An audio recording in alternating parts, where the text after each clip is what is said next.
5 Live Sports Extra. This is Henry Moran.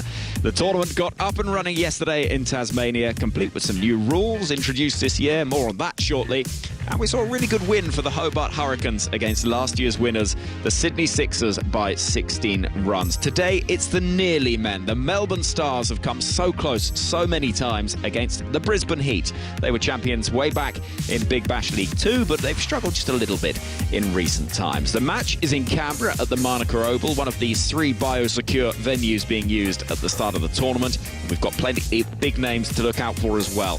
Plenty of squad alterations to look out for too, but we'll go through all the squad details shortly. The headlines, though, from these two sides. Well, the Melbourne Stars, we know they're without Johnny Bairstow, who's been called away for England duty, but they do have the West Indies duo Nicholas Pooran and Andre Fletcher, and have bolstered their bowling ranks between seasons with Billy Stanlake from the Adelaide Strikers. Glenn Maxwell's in their ranks too, as well as Marcus Stoinis, Adam Zampa, plenty of Australian big names as well in their side. Brisbane, meanwhile, they've got some experience in the form of Tom Cooper and Jack Wildermuth from the Melbourne Renegades. Plus, we'll see Somerset and England's Lewis Gregory in the tournament.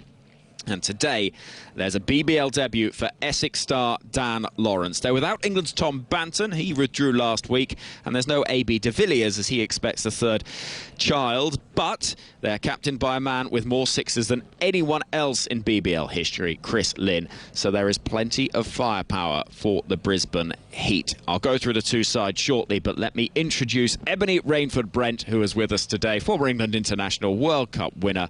Ebony, lovely to see you. And new tournament, new rules. We'll go through all that shortly, but exciting to see some big names ready for action. Yeah, I mean, there's a lot of things exciting, isn't there? I mean, this year, first of all, I didn't think we'd see this much cricket. It's brilliant that this league will take place, and from an English perspective as well, the amount of players who are here, some are here now, plenty have just left and quarantining. They've just landed, Owen Morgan, Jason Roy, etc. So I think the key is that it's taking place.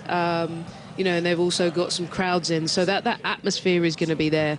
And then in terms of the two sides, there's, you know, there's some real firepower on the Melbourne Stars. I think, if I'm honest with you, when it comes to the Brisbane Heat, they're looking a little bit light for me. Exciting time, though, for Dan Lawrence, as we mentioned. He's got a real window of opportunity to kind of make a name for himself. It's a debut for him. But the other thing I would say is they don't have another overseas player at all. So in that sense, it might put a little bit of pressure on him. He'll be under the spotlight. But look, I have to be honest, looking down that Melbourne Stars lineup, Maxwell, who's in great form, it's going to be hard not to be looking in their direction. Yeah, let's go through those two teams and talk through the bat flip that happened 45 minutes ago. Melbourne Stars won it. They've chosen to field first, all in green. They're heading out to the middle in the sunshine at Manuka Oval. In their lineup, Marcus Stoinis and Andre Fletcher, who makes a BBL debut. Hilton Cartwright, Glenn Maxwell is the captain. Ben Dunk keeps wicket. Nick Luckin, Nathan Coulter-Nile, Clinton Hinchcliffe, Adam Zampa, Billy Stanlake on debut, having made the move from the Adelaide Strikers, and Dilbar Hussain. For the Brisbane Heat, Max Bryant, Sam Heazlett, Chris Lynn is at 3. We're so used to seeing him opening, but he captains and bats at 3. Dan Lawrence on BBL debut. Tom Cooper, Jimmy Pearson is behind the stumps. Simon Milenko, Jack Wood, Xavier Bartlett, Ben Laughlin and Matt Kuhneman. So those are the two sides to look out for, and it is the Brisbane Heat that will be batting first. Now, these rule changes this year, 3 of them, they're keeping us on our toes. We have got the X-Factor substitutions, which are available after 10 overs in the first innings. So each side can name 2 subs that they can potentially bring on one of during that little gap at the 10-over mark in the first innings. So we've got, for the Brisbane Heat, James Bazley and Connor Sully available. And for the Melbourne Stars, Liam Hatcher and Seb Gotch. So those are the subs that are available. That's one of these alterations and the changes that we've got in this year's competition. The others are the Bash Boost, which is the bonus point that you get the 10-over mark in the second innings. It's easier once you sort of get the hang of it, these things. It's a bit like we described it yesterday as a board game at Christmas. Once you start playing, you'll get the hang of it. It's at the second in the second innings at the 10-over mark, if you're ahead of where the other team were on their halfway stage of their innings, then you get a bonus point. So yesterday it was the Sydney Sixers were ahead of the game at the halfway point, but ended up losing the match. So they got 1 point as opposed to the 3 that the Hobart Hurricanes got. The other factor is the one I think is the most interesting, Ebbs. That is the power surge. So you get the 4 power play overs at the start of the innings, and then you get the 2 bonus power play overs to take after the 11th over of the innings has passed. The players take the knee out in the middle at Manuka Oval, a brief pause, and all around the ground, those in green of the Melbourne Stars and that teal of the Brisbane Heat on the boundary edge as well, take the knee in support of the Black Lives Matter movement. Umpires as well. Glenn Maxwell has a brief conversation with the umpire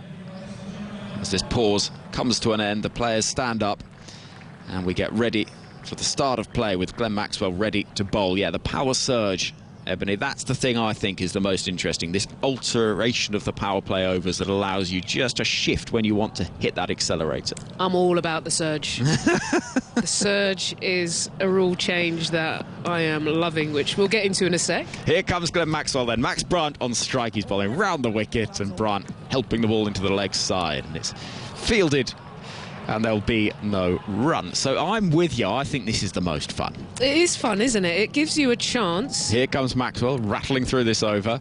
It's worked up to wide long on for a single. Bryant off the mark, as are the Brisbane Heat, one without loss. Yeah, a bit more strategy. So I would think if you get off to an absolute flyer for 4 overs, I would have no problem having another surge later on, as in, you know you've got off to a base. If you are, the only issue is if you have a poor power play, then I think you'll feel under the pump, but it just adds a little bit different dynamic. I'm a fan. I'm a fan as well, and there's lots of little nuance to it as Heazlett on strike, left hand, and waiting for Maxwell, who's in, and a little bit of an awkward drive which is collected by Dunk behind the stumps. And Timbal Mills made a really interesting point yesterday, which is so often in T20 cricket you see a side losing wickets in the power play overs, and so the last couple of overs then become slightly sort of useless. Next delivery is worked into the leg side and there's no run because a team goes into their shell.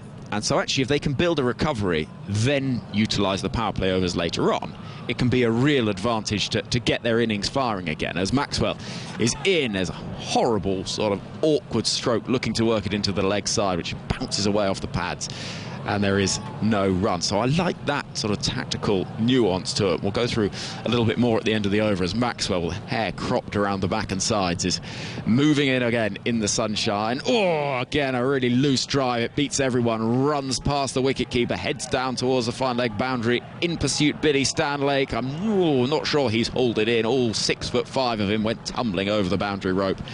And I think that might be buys to finish the over. The scoreboard reads 4 without loss. We'll confirm that in just a moment. 1 over gone, though. And I just, with this, Ebbs, I feel like it's got a little bit more in terms of the potential to really transform the game. Yeah, and I'm also thinking, imagine, middle of your innings and you've got players set and you think, right, let's put the foot on the gas. You can call for that just sort of in the 12th over, etc. So I just love that it can really spice up the game. So a lot there. I'm not a fan of all 3 rules. I like a surge mostly. This X factor, I mean, it's just a bit weird, isn't it? Bringing a player in or out. One thing I would say, I don't know if anyone saw the other day, there was a concussion substitute in India match, and Chahal came on and changed the game, and it's just it feels off, doesn't it? What's interesting looking at these 2 teams, they haven't named any big name players as their X factor. I think they're just putting their best 11 on the field. Although one name I can't see on the list is Pooran. I've just gone down that. No Nicholas Pooran in the Melbourne Stars lineup. They do have Andre Fletcher. We'll go through exactly Pooran's availability in this tournament, because there is a slight sort of complication in terms of when players are available because of bio bubbles and availability internationally and all these things. So it does make it a little bit complicated. Here comes Big Billy Stanlake on debut for the Melbourne Stars, and the ball that just tails away a little bit. There's a slip in place, and Bryant watches it go past, and there is no run. That was 4 buys at the end of the last over. So 5 without loss is the score. Well, it'll be interesting to see how this game goes. I think Maxwell has started nicely in that first over with the ball. Like you say, only the buys that went, but kept a nice tight line. And then just seeing here from Stanlake, he's got good bounce, a little bit of shape in the air, but it didn't carry very well to the keeper. It'll be interesting to see how this pitch plays. Stanlake in again, Bryant waiting, swinging, and it goes through once again to Dung. That wasn't far away from the outside edge. This has looked a little awkward so far from the Brisbane Heat, I think. Yeah, I mean, let's face it, it's difficult against Stanlake with his height. That last ball was pacey as well, 145 Ks. And that one went through a little bit better. Yeah, that's quite hard to get any control on that shot because of the height it's coming through towards the batter. But so far, it just feels like Stars are in control. If you've only got 4 overs of power play, you've already struggled for the first over and a half. That's a better connection, driven hard, only as far as Maxwell at mid-off, but a more convincing stroke from Bryant as he looks to try and get into his innings. It's still 5 without loss, 3 dot balls for Billy Stanlake so far. Well, this is the pressure of the other side of knowing you've got a shortened power play, because if they have 2 poor overs here, they're miles behind the game, and then you don't have that window to click into gear early on, so you're just behind the rate, the field goes back, and all of a sudden the pressure is creeping up. So they need to do something pretty quick here. Bryant and Heazlett need to get bat on ball. This is down the leg side, helped on its way, but well stopped at short fine leg. Not sure if that was off the bat or pad. I think probably the pads of Max Bryant. Either way, it's a run onto the score, 6 without loss. And there's a little bit of confusion as to where Nicholas Pooran might be on social media, from some asking. We'll get complete clarification in terms of his availability. Joined the Melbourne Stars initially for the start of the season. That was what was announced in November as cover for Johnny Bairstow, was of course pulled out of the competition because of international duty. Here comes Stanlake. Heazlett on strike. Driven in the air, just away from the dive of the fielder at short fine leg. It was a wild drive from Heazlett, and it runs to the boundary. It's 4 runs off the bat. It is not the most convincing stroke you'll see, but it is useful runs at the start of this innings. 10 without loss. Yeah, delivery was tailing quite wide across, actually. He had to reach quite far, and it's a little bit late on the shot, but the key, the boundary comes up. Right now they are massively just struggling to get any float, so they'll take any boundary that comes. Stanlake, though, might have thought it possibly could have just carried to the gully there. Sam Heazlett a little more controlled this time, running the ball towards backward point, and there is no run. So the over comes to an end, just that one boundary from it. Stanlake conceding 4 from the over, 10 without loss after 2. How tough do you think, because there is sort of some bio-bubble restriction, of course. Canberra is not a home, if you like, for BBL cricket. There have been some finals there in the past, but it's not the Brisbane Heat or the Melbourne Stars playing in front of their own supporters in the true sense of the term, I suppose. So that will make an impact, I suppose, to teams in this competition. Yeah, look, I think this whole year is really difficult for players, for fans to adjust. It's great to see, actually, that they have had some level of crowd, but it won't give you that boost. You do get a boost when it's your local team. You get that energy. Sometimes your fans and your friends and family could be watching, so you get that extra.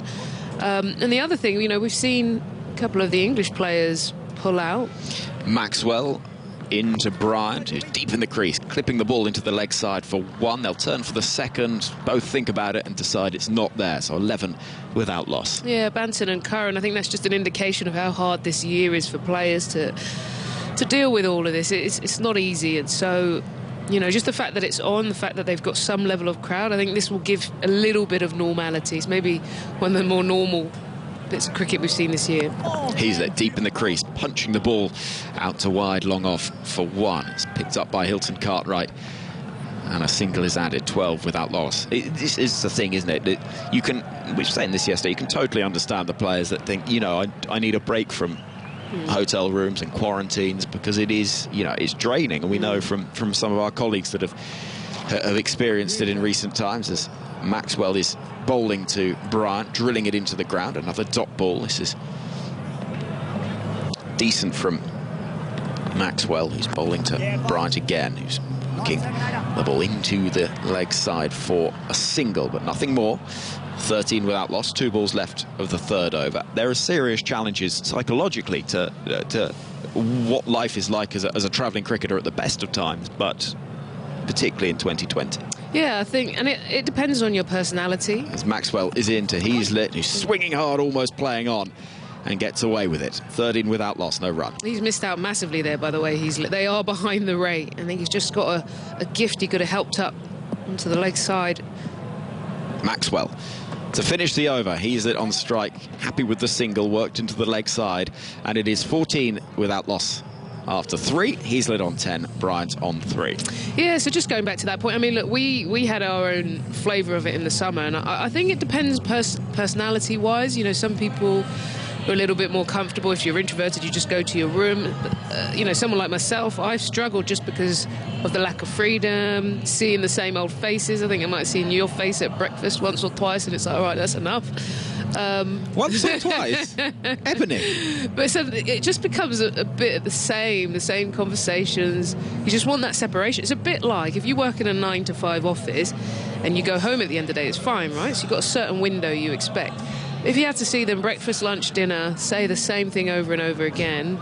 I know what you mean. So if you're saying at the end of the day, you've done your 9-to-5, and then it's, ooh, where are we going for dinner? But, oh, really? We've just had a 5-hour meeting about accounts. And then, breakfast. Oh, yeah. What did you do last night? Well, I spoke to you.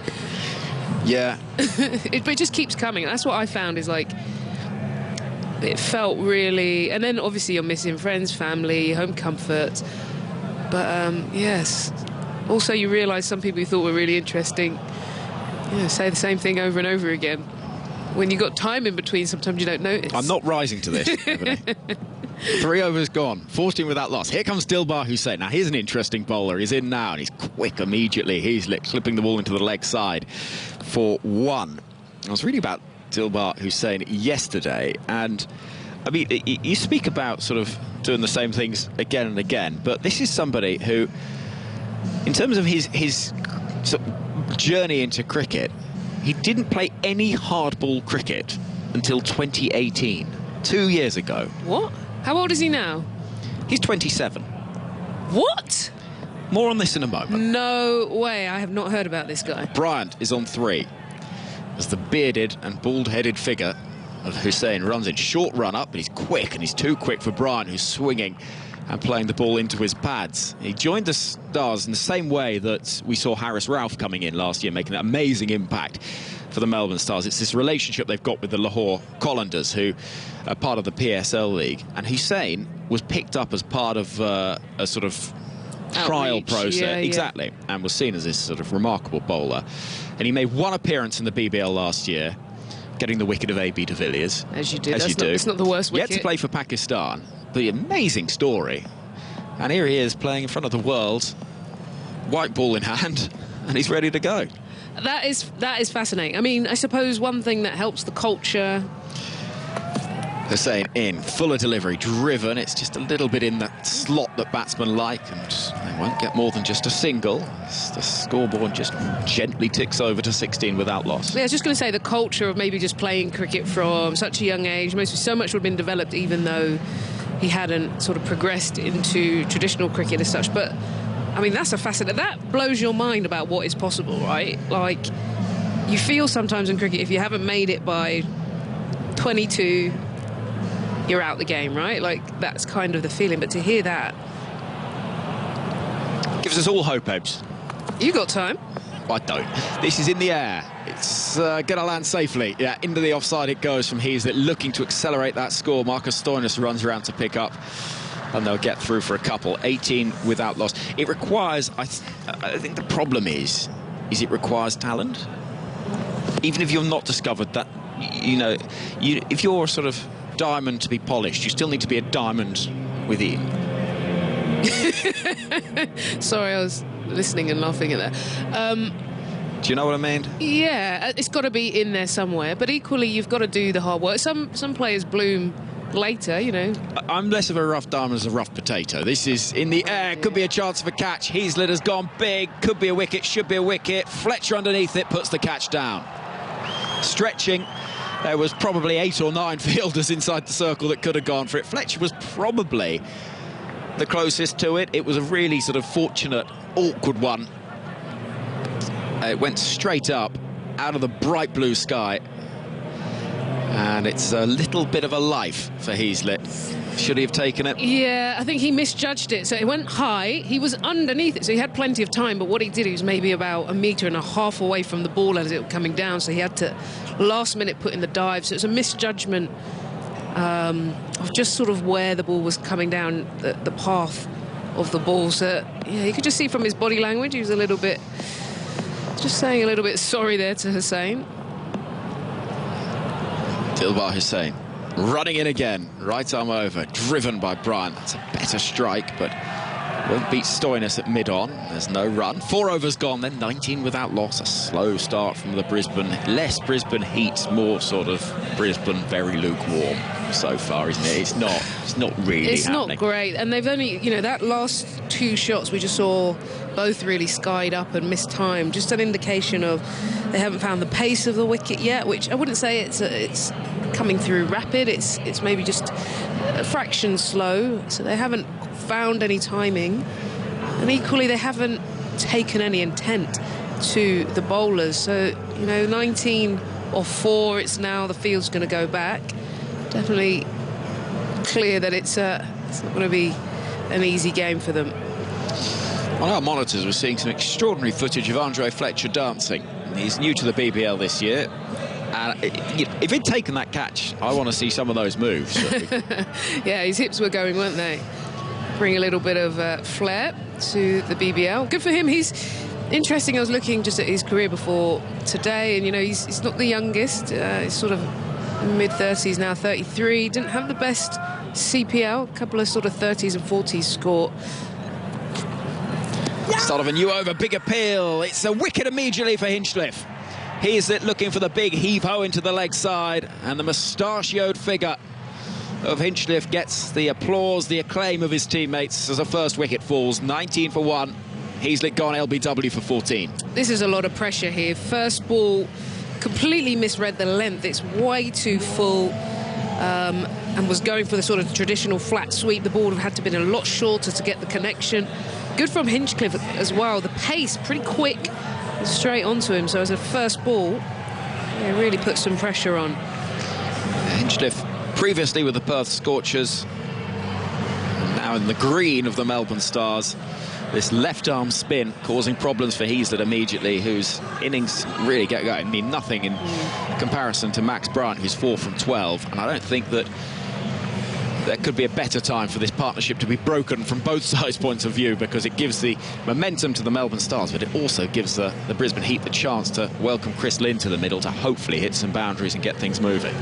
Yeah, look, Lynn has got a lot of work to do here. They're behind by miles. He is a very intelligent player. He knows the game. He'll most probably read the wicket, I think, a little bit better than Bryant and Heazlett have done so far. So this will be a good chance for him.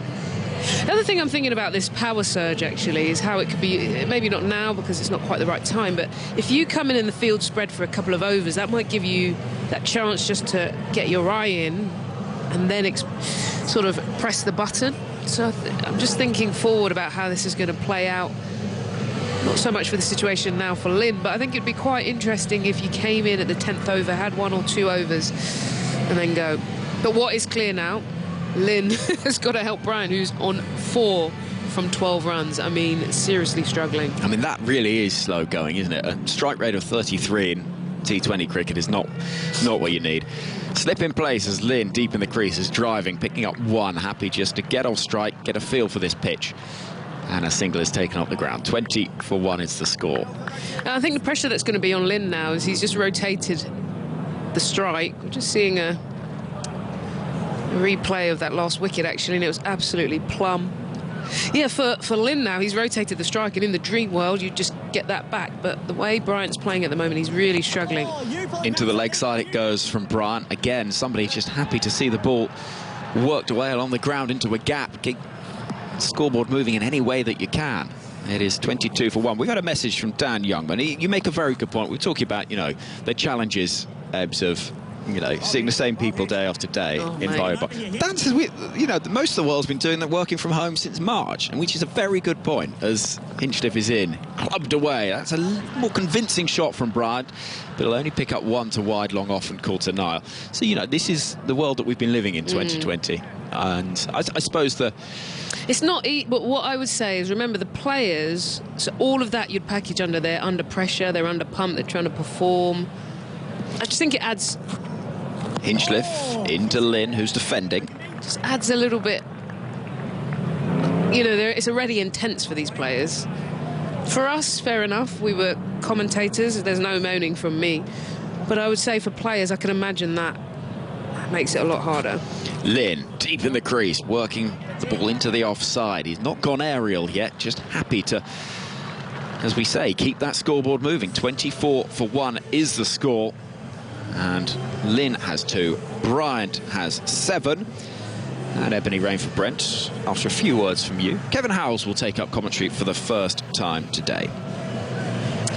Yeah, so Chris Lynn has come in and under pressure after 5 overs, just 24 runs, and I have to say he's really has dried things up. Bryant's got some work to do here. Run rate of 4.8, and you'd expect, you know, in a game like this, them to be up at least by 8. So they've got a bit of catching up to do. The positive maybe is that they might be able to use that power surge later, and if they could have a couple of big overs, get 24 or so off it. But for now, I think it's going to be the intelligence of Chris Lynn to have to get this moving. Be honest, the reason that you really struggled in the bio bubble is you didn't see enough of me, Ebbs. That was the problem. Kevin. It was plenty of Moran, but I would love to see more of you. You had some variation in your conversations. Yeah, the need for me to have to say it, of course, is a bit embarrassing, but I thought I'd just point that out. Anyway, good morning to everyone listening, wherever you are, in the grey and dismal rush to school or to work, maybe, with Big Bash cricket for you. And a delivery bowled there from Adam Zampa introduced the attack, and it's just pushed into the offside. He's a busy cricketer, exciting cricketer, Ebbs. Adam Zampa, he's the sort of cricketer that when he gets that ball in the hand, you just expect all sorts of things to happen, and they possibly could. Inside edge onto the boot there as well, as they struggle here at the Brisbane Heat. The one who's driven, they'll get a single up towards the long off area. So Lynn is on 3, Bryant 7, 25-1 though. 2 deliveries into the 6th over. I mean, talk about trying to spot a boundary in this innings. It's been so difficult. I reckon we've seen, what, 1? Is that all we've seen? I'd have to just go back and check. Yeah, that was an that. outside edge, Kev. It's been such a struggle for a team, to be honest. Dare I say, almost written off before even this match began. Let's see how they get on, though. They've certainly had a struggle here. They'll get another single onto the onside up to mid-on here. So Bryant and Lynn, certainly Lynn, the man of great experience, who's got to try somehow with Darren Lehmann to steer this inexperienced team towards some sort of success this year. It is going to be difficult for them, but gosh, certainly the bookmakers writing them off. We shouldn't really so early in a competition, but it's going to be a bit of a struggle for them. They've struggled in the off-season. This one is just pushed into the offside for no run. And if you're the players there, I guess, Ebbs, that Darren Lehmann will have been saying, you know, everybody's writing us off. There'll be all those sort of reports and previews put up on dressing room walls and that sort of thing as Zampa comes in and bowls again. There won't be a single here. Quickly onto it, just behind square on the offside. They're just going to say, well, go out there and prove them wrong. But there must be a feeling they're up against it, I reckon, the Brisbane Heat this season.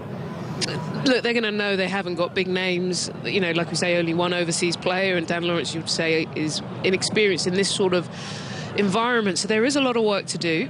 Zampa in again, bowls on the leg stump. This has gone big this time, and it needs to from Lynn. How far has it gone? Has it gone far enough? Yes, it has. Over deep square leg, just over the fence, actually, gone beyond the rope into the crowd. There is a small crowd. It's by no means maximum, of course, with everything else that's going on, but by gum, Chris Lynn needed that. Taking the score now to 32-1 after 6 overs. Lynn off 8 balls has moved on to 9. Bryant on 8 from 15. Ebony Rain for Brent. First shot of intent we've seen all day, and I have to say he didn't even really move his feet. He just picked it up from his eye because of the length being a bit short. Didn't move his feet at all, but just the hands and the trajectory of taking his hands through to the leg side. What a shot. I think they're going to need a few more of those, but good signs for Heat. You know, if he goes on a little bit of a charge, maybe 3 or 4 overs like this, then maybe that could just get some momentum for the Heat. We've seen it in competitions around the world. We've certainly seen it in the Bash, that you can get momentum. You can, that one win creates two, creates three, and they can come at any point during the competition. We've seen teams come on, dare I say it, use this buzzword of surge late on in the competition, but you just get the impression from the Heat's point of view they need to make a strong start to build some sort of belief within their squad that they can go on and do something in the competition this year. We wait to see, of course. Start of the next over into the 7th over, and it's Hinchcliffe continuing to bowl this second over, 1 for 5 from his first, and there'll be another boundary here. This time it's Bryant along the ground this time through square leg to the boundary. He moves to 12 and is 36 for 1 in the 7th over, and alas, those boundaries starting to come. Yeah, I think Bryant is just taking a little... Maybe they've had a word, actually, because that's the first shot we've seen from him, just trying to get the bat up and through the ball. Quite a good risk as well. Just picked his gap on the leg side and placed it. Didn't try and overhit it. He's only 21 years of age, is Bryant. He's on 12. He again just moves the leg out of the way. A little bit of a flourish of a shot there, racing along the ground. He won't get to the boundary this time. There's a fielder there. He'll just get a single. He'll move to 13 and take the score to 37 for 1 in the 7th. Kevin, what do you think of the rules then? Are you a fan of these new X Factors and surge? I was going to say purge there, but surge. Well, yes, anything that's got boost and surge in it, I'm a big fan. And this one is pushed into the offside. They'll go through for a single. I'm a little uncertain about the X Factor subs. But I mean, this could be a case in point. It could be a case in point that the Heat might take a look at this and think, actually, we need an extra batsman in here because we've not done well. This time it's lifted over the offside. How far is that going to go? Is that going to clear the boundary? Yes, and again by some distance. And it's Bryant this time. I reckon you're right, Ebbs. Clearly encouraged by his experienced skipper going out there and saying, look, Max, you've got to get on with it. And he has, and he's cleared the boundary for a 6, and it takes the score to 44 for 1. It's starting to look a little bit different now. That's got 74 metres in the 7th over, and Bryant to 19 off 18 balls. Yeah, pretty delightful shot there. Hinchcliffe again and worked away on the leg side. Again, decent use of the feet from Bryant to create a little bit of space and room for himself. He'll move to 20 and 45 for 1. Well, he's just turned the tide here, hasn't he, Brian? He was like 4 off a lot of balls, and now he's up to a runner ball. And again, if he keeps going, things could really turn around. Hinchcliffe in bowls, and this one's worked away again on the onside. Use of the wrists, use of the feet, trying to make something happen now. Lynn moves to 11, 46 for 1 after 7 overs. The idea, I think of the Bash boost, which is this one bonus point awarded to the team who's the most runs at the end of the 10th over, or the midway point of a short match. I like the idea of keeping things interesting, throughout the game. I like that sort of thought, that sort of thought process. I wonder, after time, whether or not you might even drop it below 10 overs, or go even further than 10 overs for getting the highest score. Those matches, even in T20, Ebbs, where teams already look out of it, it gives them an extra incentive to try and maybe just get more runs after a certain period of time.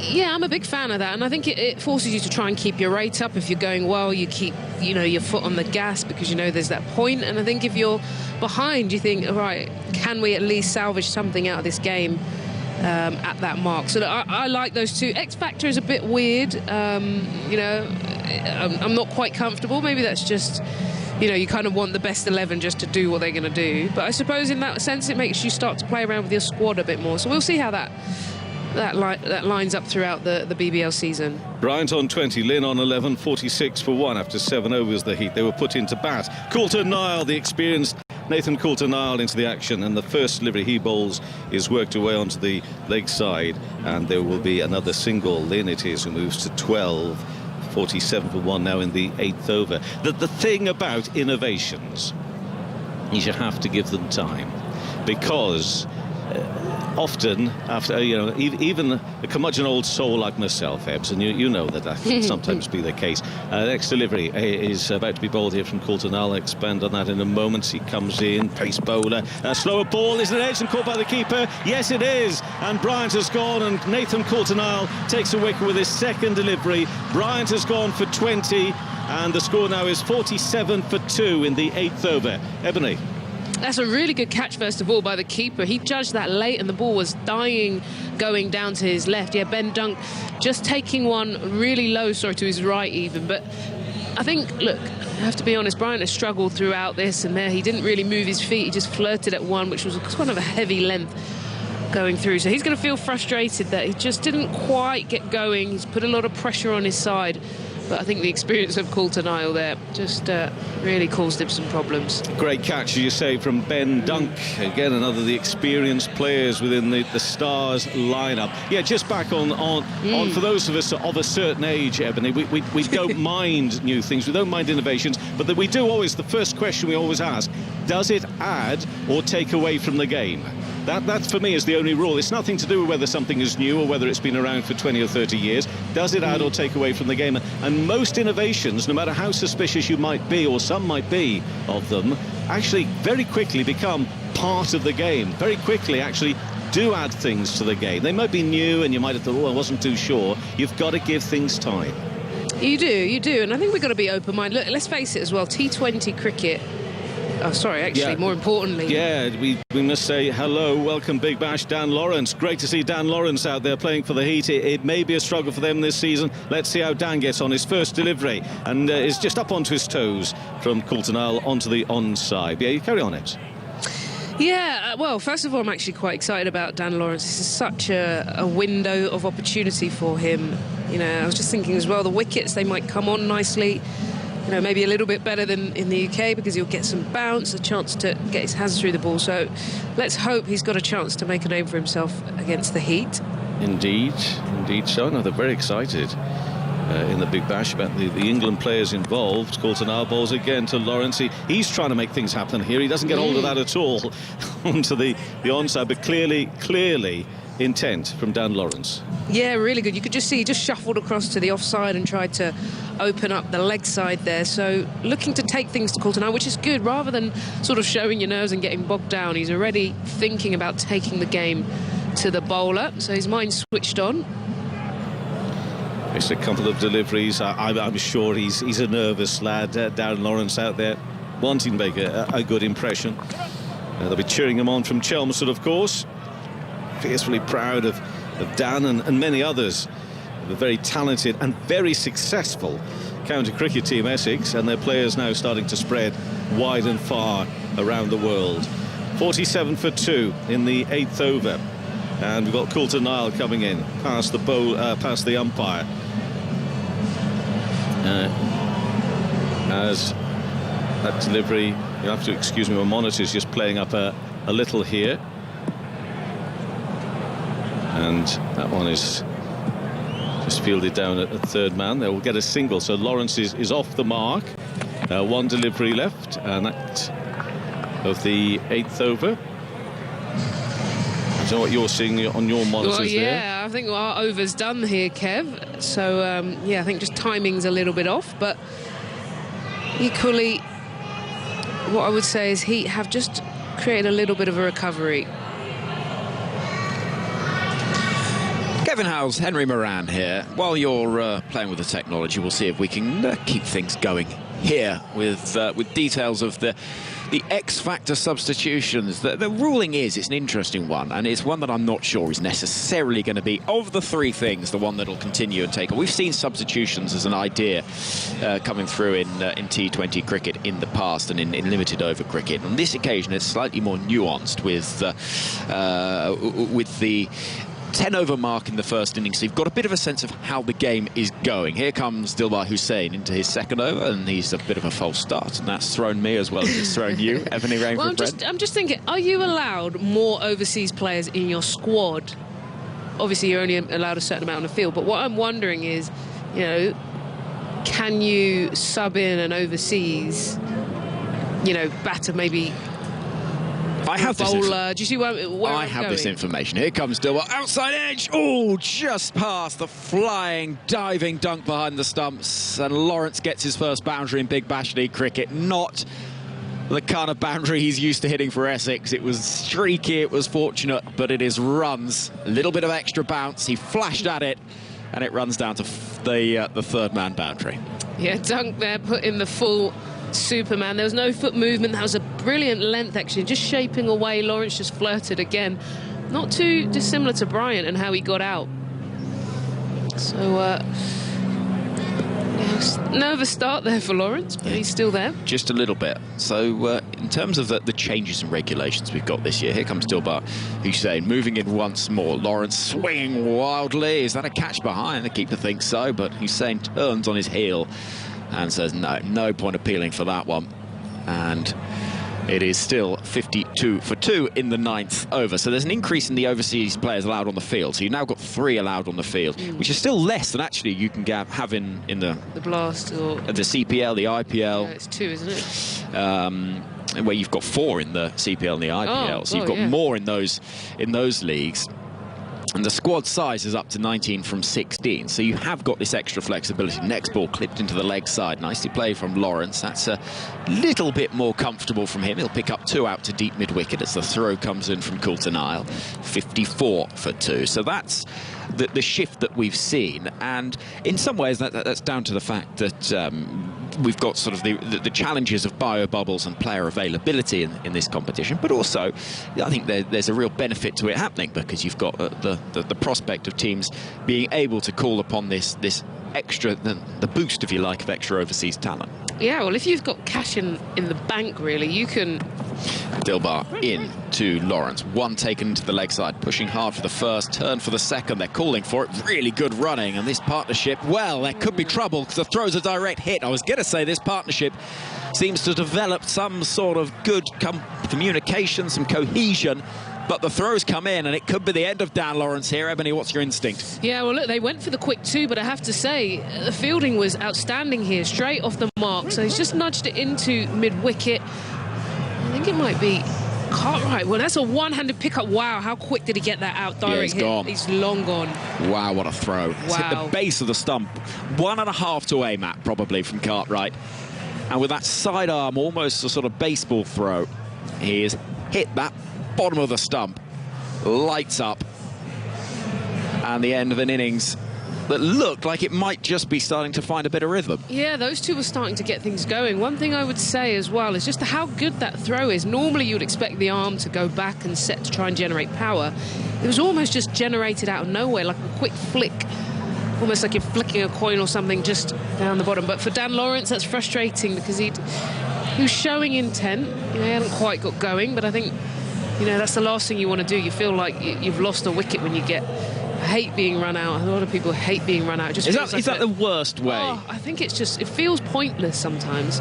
It feels like, if you get out from a good delivery or, you miscue a shot, fair enough. But I think being run out just feels like, I don't know. I mean, that might be the difference between you as a professional athlete and me, as we discussed earlier, crucially. Do you feel like it's the same sort of... I sort of feel a sense of relief with a run-out because you can blame somebody else. Whereas if you're bowled or you are out in any other way, you have to sort of take a certain level of responsibility as to your own competence. Whereas with a run-out, you can turn around and say, I mean, for goodness sake, you've stopped me 98 runs short of my 100 or whatever, I have a feeling you're saying you can blame someone else, but actually I have a feeling you would be the cause of the run-out. Absolutely. Yeah. Yep, no. Oh, sorry. Hussein bowling Tom Cooper, new signing for the Brisbane Heat this year from the Melbourne Renegades. He lets one go outside the off-stump. The Netherlands international. It remains 55 for 3. Oh, absolutely, no question. But there is always, in 99% of circumstances, a degree of culpability in a run-out, but with just a little hint of uncertainty as to blame. There's enough of an argument. Dilbar Hussein into Cooper, worked into the leg side. There is no run. 9 overs gone, 55 for 3. You can always argue it, and you can always turn around, put your hands on your hips and say, you've really let me down there, honestly. Do you know what I mean? Yeah, I can imagine your changing room would be quite frosty after a couple of run-outs. And also, there's some players that they kind of end up getting a reputation because they're a little bit dodgy when it comes to calling. And who, when you played in your England team? I've been stitched up by Charlotte Edwards-Lowe. She was not a big fan of quick singles, but then you were nervous as a player you know, trying to make a name, that you wanted to be on it and trying to take quick singles. So, yeah, I've definitely seen a few run-outs. I've either been involved myself or seen a few. But also, when you're a top player like Lottie was, and the captain, you kind of do what you want, really, can't you? I know what you're saying, and you know, you've got to sort of play the game a little bit. But run-outs, I think, are quite a sort of... Well, there's a sort of political element to them. Here comes Adam Zampa into his second over, driven by Lynn for a single up to wide long off. Because if you are playing, say, with Charlotte Edwards, as you were, you know, established member of the England team, the gun batsman, would you maybe sort of, you know, would you sacrifice yourself? Yeah, you always Would sacrifice you? yourself. Okay. But then the problem is that doesn't help when you then look down at your stats. You're like, oh dear, 1, 2 sacrifices. So yeah, but you would, though, always for the best batter. Cooper into the offside. Nice shot, good timing. Runs out to deep cover for a single. It is 56 for 3, becoming 57 for 3. And we 4 balls away from the potential of the X Factor. Ooh. Do you think they're going to do anything? I just don't. I don't imagine.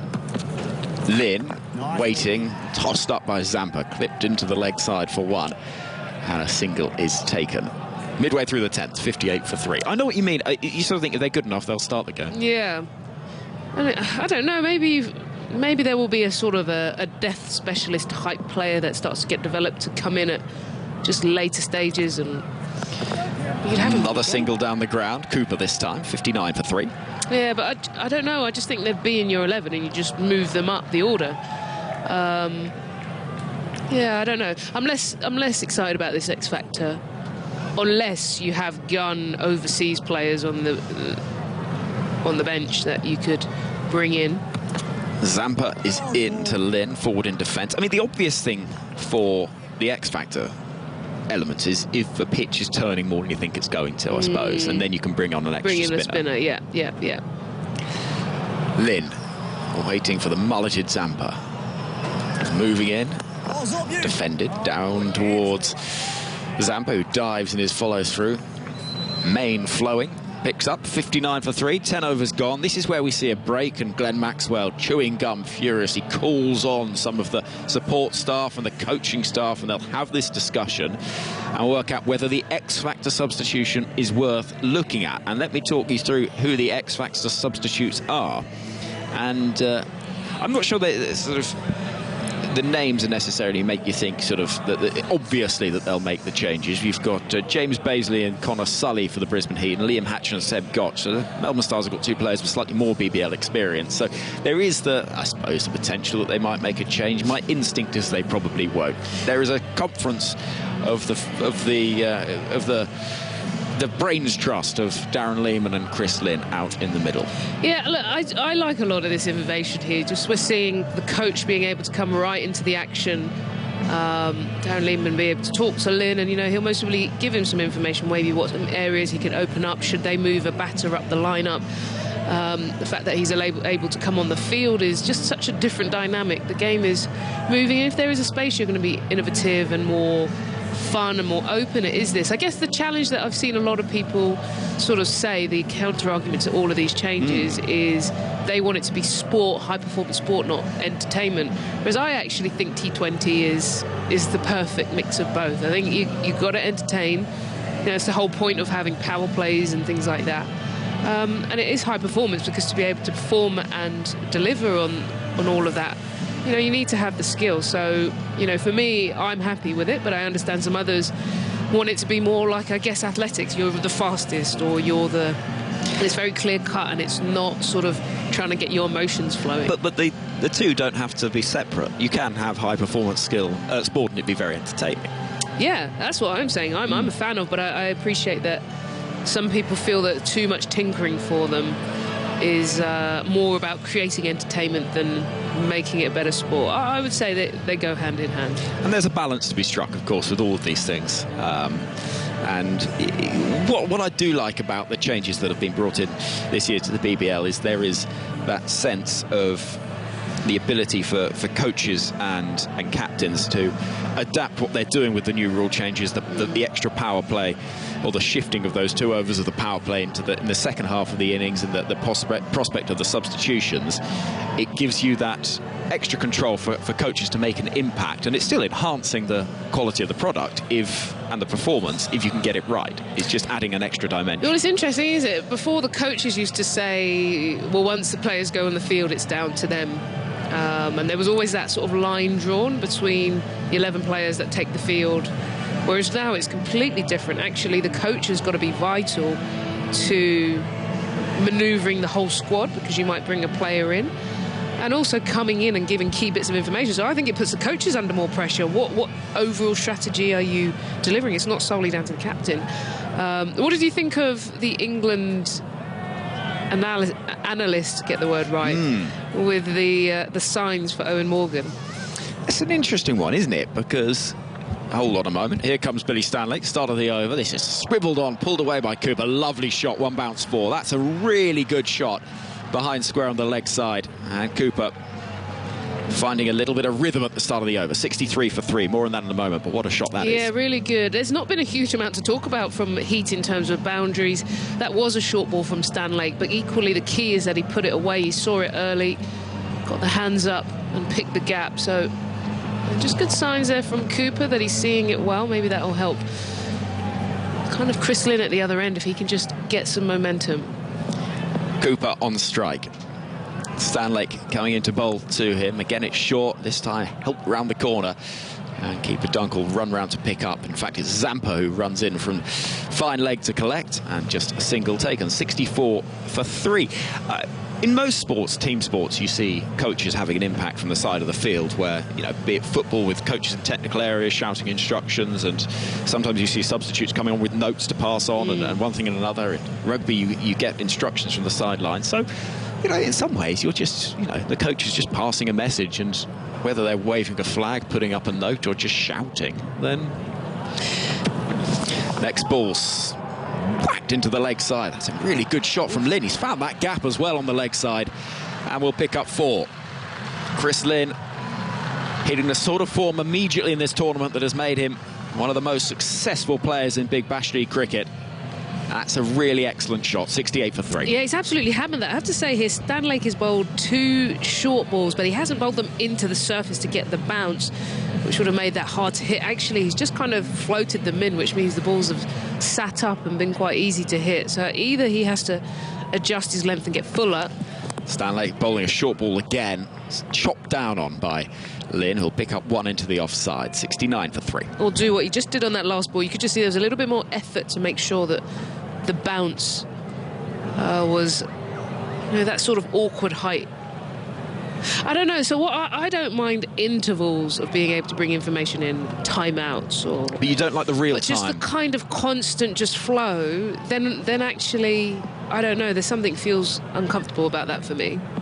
Stan Lake to Cooper. 2 balls left of the 11th over. Again short, and that looked painful. Cooper, he doesn't get to the timing of that at all, and it hits the body somewhere. It'll run through for a leg by. There's that come off. May have been a bit of bat involved. Maybe a bit of bat and into sort of lower abdomen. 70 for 3. 1 ball left of the 11th over. Yeah, I don't know. I'm mixed about that. I appreciate in the modern game now the information is going, but I would prefer drinks breaks, timeouts, you know, halfway stages. But just that constant drip just feels a bit too much. Lynn on 19. Again, it's short. Again into the leg side. Has he found the gap this time? No. It's fielded by Cartwright at the mid-wicket boundary. And the over comes to an end. 71 for 3. So what we're saying is that, you know, there's a place for the coaches and analysts to make that point, but perhaps not as the game is ongoing, but rather in specific time slots. Yeah, because the next step is then just having the coach in your ear, to me, as a feed of some sort, which people seem to be fully against something like that. So I just feel that constant drip is almost like, well, you might as well have the coach on the field or an analyst on the field if you're going to do that. Whereas clear intervals, you know, that's fine. You're regrouping, you're reflecting. What do we need to change? Put some information, and that's what I feel more comfortable with. But I mean, whatever I think, it doesn't matter right now because it is it's legal. It's fine. Yeah, but you know, You are an important voice in the world of cricket, Ebbs. Is anyone listening? So important Always. that you're going to have a break. Kevin Howes is Kevin's back listening. with us. Ebbs, you're going to have a break for a few minutes, grab a cup of tea. And Kevin Howes, I'm delighted to say you're back with us at Coulter Nile starts. And you have over to you, Kev. 71 for 3 then, 11 overs gone. Cooper and Lynn, the not-out pair, with a lot of work to do here for the Brisbane Heat. And Coulter Nile it is, who comes in to bowl the start of this next over. Tries to go big, does Lynn. How far has it got? Not far enough. And the catch has been taken by Hinchcliffe. Down there towards the boundary at long off. And this has always been the problem.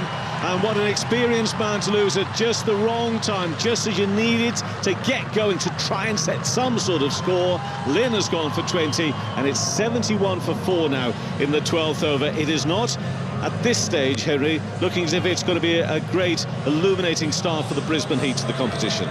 Well, Chris Lynn is always the big wicket in the Brisbane Heat lineup. He formed that partnership with Brendan McCullum, the Bash brothers, at the top of the order. Were so devastating, but for so many years the Brisbane Heat have been quite top heavy, and to lose Chris Lynn for a runnable 20 just when they would have been thinking about this partnership building, the possibility of taking that power surge, those 2 extra power play overs, and this would have been the time. But without Lynn and now Jimmy Peirson having to come in and get started, tactically this is a real problem perhaps for the Brisbane Heat. Definitely. I mean, Tom Cooper's out there. He's an awful lot of experience in T20 cricket, of course, but as I mentioned earlier, just to reiterate, at the start of a competition it's very disrespectful to write any team off, but clearly it's not been a great off-season, not a great deal of preparation as Brisbane Heat would have liked it coming into BBL 10, and therefore you needed to see something in this game and over the next couple of games of the early start of this competition to make you think as if maybe those that were fearing some doom for the Brisbane Heat had got it wrong. At this stage, very early stage, reiterate that, 11.1 overs of their season, but at this stage it's not looking too bright. Cooper is on 6, 71 for 4 is the score. Start of the 12th over. That one is pushed behind the square. A little bit of a mix-up there in communication between Cooper and Peirson. Cooper went, sent back, went again, sent back. When they weren't too sure if Zampa was going to be quickly enough onto it, but he was. He's very quick and alert, is Adam Zampa, and Cooper gets back into his ground, so it's all okay. But look at that, the last few overs, just the singles, been a couple of 4s, but also the wicket, big wicket of Chris Lynn.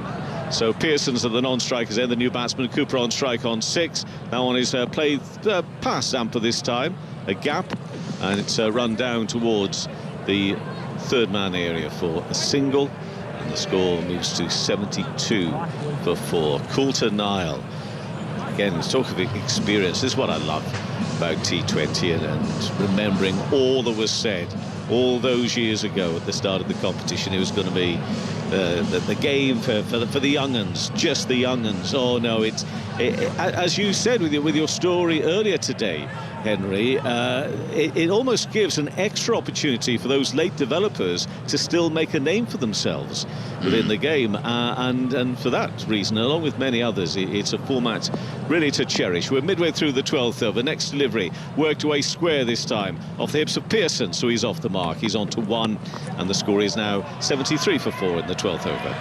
Yeah, Nathan Coulter Nile, 33 years old. He's vastly experienced. We know that he's played a lot of games, sort of over 50 games for Australia across ODIs and T20s. And of course, part of a lot of successful franchises in world cricket. Mumbai Indians in the recent IPL, and he's the sort of player that is so experienced that he'll always be valuable to a side. And he's in now past the umpire, jumps wide, then into the body of Cooper. I'm not too sure if he got anything in terms of bat on that, but they'll certainly go through for a run. Just wondering, they haven't taken the power surge at this stage, have they? Or is this 2 fielders allowed outside? It's not easy for us to always tell straight away if that has happened. I think it is still to happen. Yeah, you'll know all about it because you get the umpires. You've got a new signal here from the umpires, Kevin, which I'm all for the new signals. My favourite being the free hit, which is the sort of lasso. But one ball left to this over, and it's Coulter Nile coming into bowl, in and bowls, and punch just to the left of Coulter Nile, no run. And you've got, with the power surge, you'll know it's happened because there's the swinging of the arms, of both arms, almost as if you're warming up to bowl, you know, after a little period off. So you'll know when it's been called, and we'll see that from the umpires. Coulter-Niles taken 2 wickets, conceded 4 runs from 2 overs. Stunning from Coulter-Niles, 74 for 4 after 12 overs.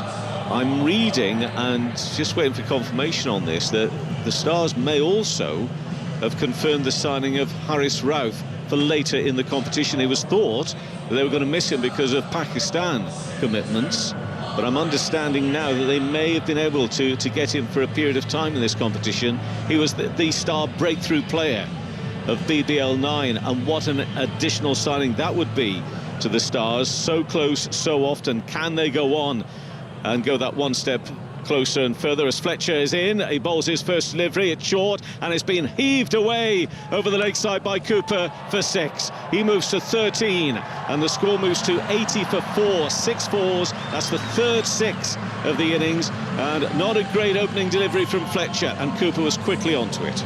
Yeah, welcome to Big Bash League cricket, Andre Fletcher. He's played a lot of T20 cricket around the world, but he's joined the Stars ahead of this year. First ball, cheerio, over it goes deep mid-wicket for 85 metres from the batter Cooper. Cooper, bat raised, waiting for the next delivery. That one is short again, this time it's width, and can't get it past Zampa. At Gully, no run, so Cooper remains on 13, and we're on 80 for 4 now in this 13th over. Just the second game day 2 of BBL 10. 61 matches in total to get through between now and early next year. Again, can't get it past those fielders. A couple of fielders down there on the edge of the circle, and Cooper trying to find a gap, but fails to do so for a successive delivery from Fletcher. Remains 80 for 4 midway through this 13th over, and it's Fletcher in again, short again, goes to heave at it, spins and turns past keeper Dunk, and it runs down towards the boundary. They'll run through 1, and the score will move on to 81 for 4. So Fletcher's still going for these short deliveries, short and wide. And I think at this stage the Heat will be thinking, well, maybe missing out a little here.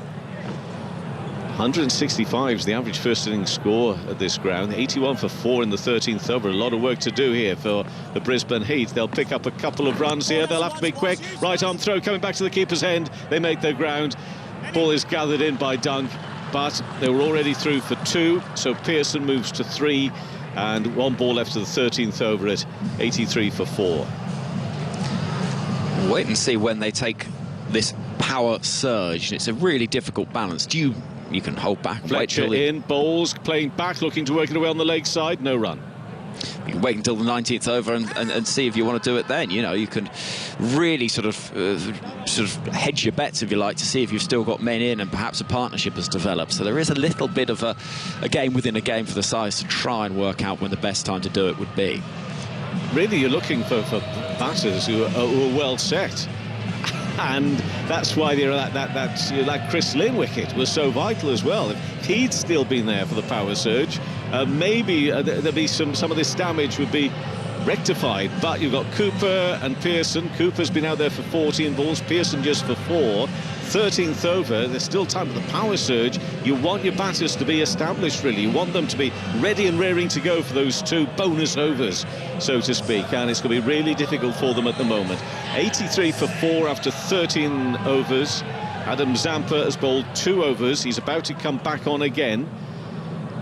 No wicket for 12, and he's bowling to Cooper. Cooper will work the ball along the ground on the onside, out towards the boundary. He'll only get, well, barely halfway there for a single, and it's 14 now for Cooper.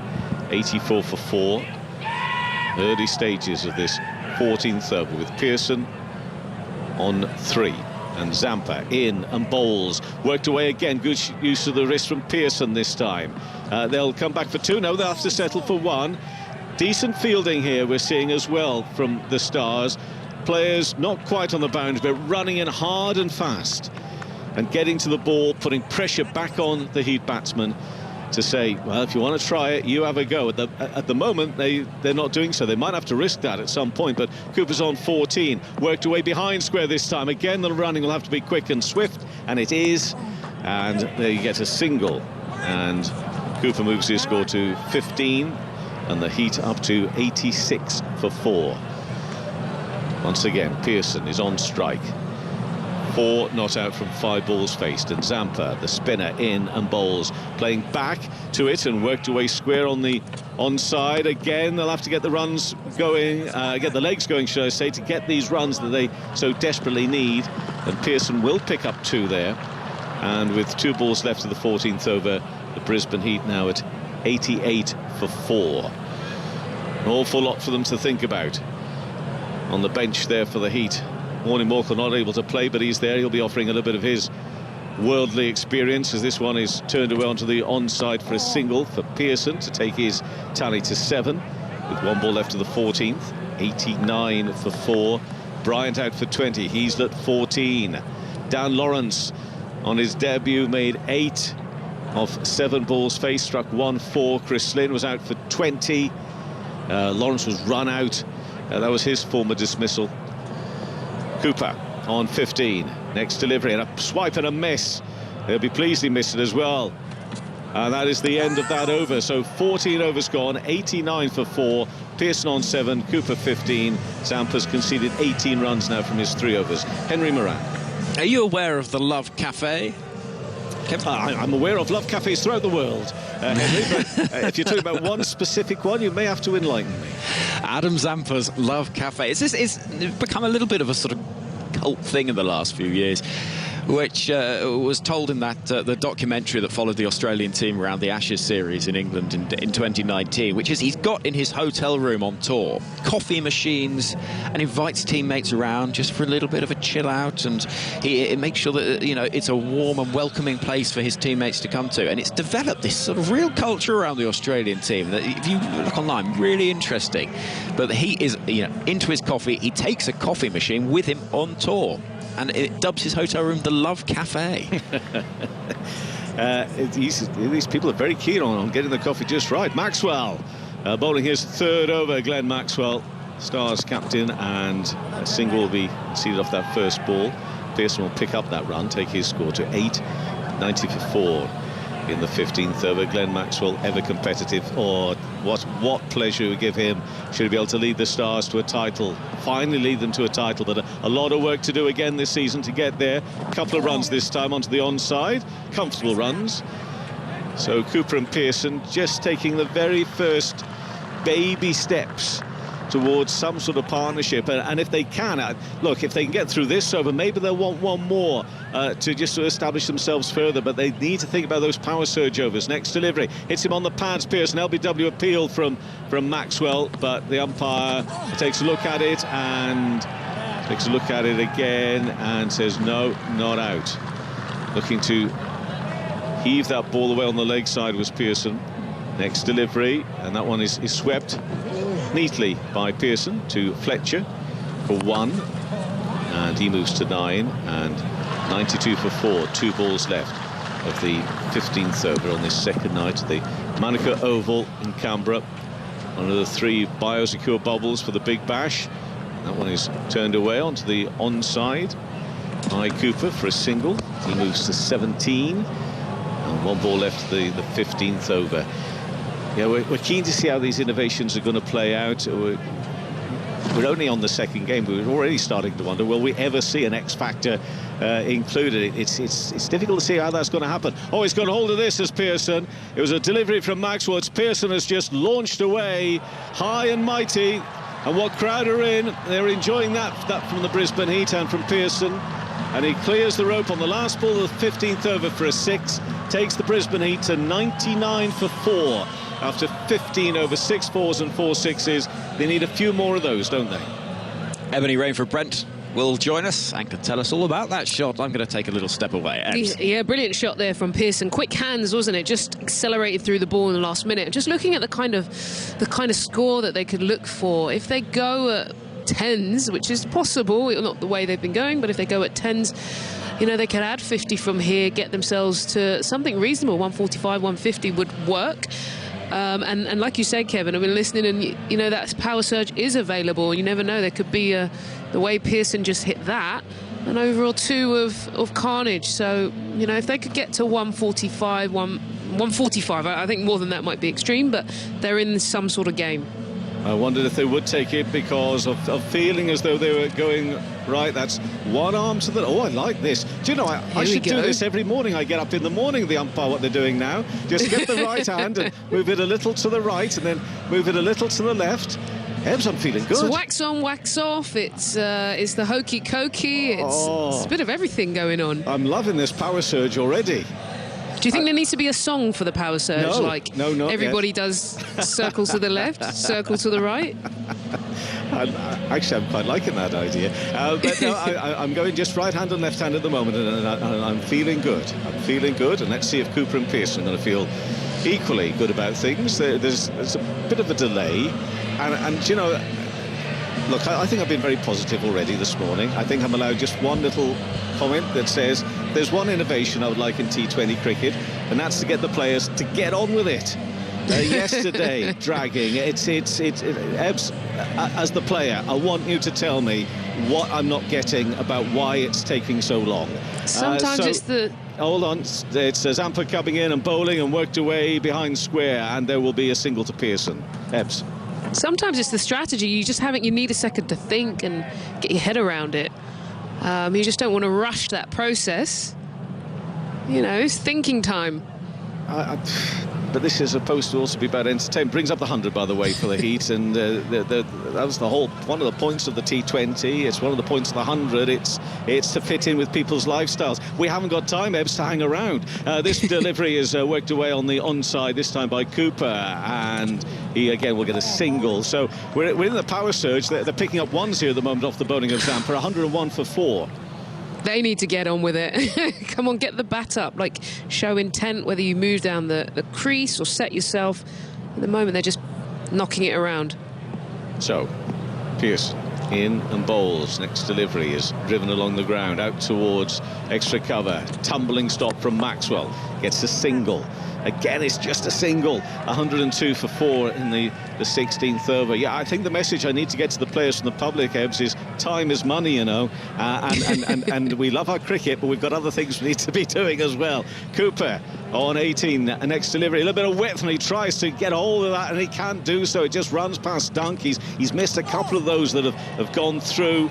They'll get another run, but it is only one, and it's 103 for 4. 2 balls left of this 16th over, and we're seeing the pitch mat as well, which is showing that the spinners are you know, going very... I mean, Andre Fletcher, a couple of those just halfway down the pitch, they're going short, they're not bowling necessarily all that much is full, and this one is worked away on the leg side by Pearson. Will it get to the boundary? No. At the moment they're finding the fielders. They will get 2 there, so that's a bit of a bonus, but they need more in this power surge. 105 for 4 in the 16th over.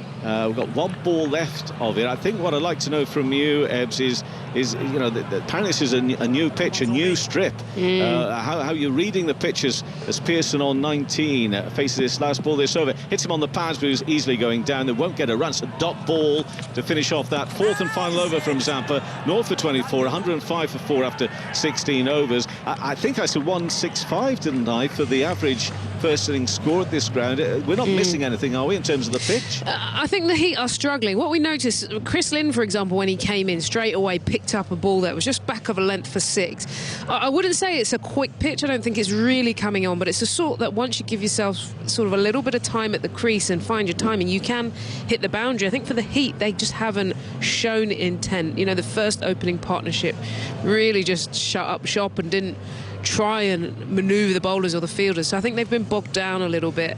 And my gut feeling is that the Stars will get things moving and just come out and try and take the game to the bowlers. And to pick up a bonus point after 10 overs in their reply, if they get over 59, they will also pick up a point. It could be a very profitable night for the Melbourne Stars, but time will tell. Time will tell. The game can throw up things you just weren't expecting. That's part of the fun and the joy of following any sport. And I say especially cricket. Now, start the next over, bowled, and a wicket has been taken. And it's been the introduction again of Dilbar Hussain. We've heard about his fascinating, fantastic story, and immediately on his return, he takes the wicket. He was full, and Cooper, because he's in the power surge, looking for intent, but played and missed it. He's bowled, and again, just as the Stars needed something to happen, well, it has happened, but in a very negative way for them. It was a bit of a poor shot, I have to be honest. Look, it was full. It was if anything, it was a low full toss rather than a Yorker. And he's gone across, he saw the ball, but took his eye off and just didn't really commit enough to the shot. You know, ideally that would have been a little ramp for a 4. And again, I just feel that Heat, their intent tonight has been low. But well done to Hussain, just because the key thing he needs to do at this stage is if they miss, you hit, and he's done that. But the Heat are struggling. This is less of a surge and more of a trickle right now, Kevin. If that, a drip. A drip, yeah. I think. I mean, maybe think a drip's a bit too intense. Well, yeah, I think a drip is slower than a trickle. We'll have to talk about this a little later on. We'll have to work some options out. Yeah, I'm going drip. I mean, what about this? I mean, some teams may make it a super surge. So you're going to sort of, what are the names for the far end? The super surge, and then you got the drip, the trickle.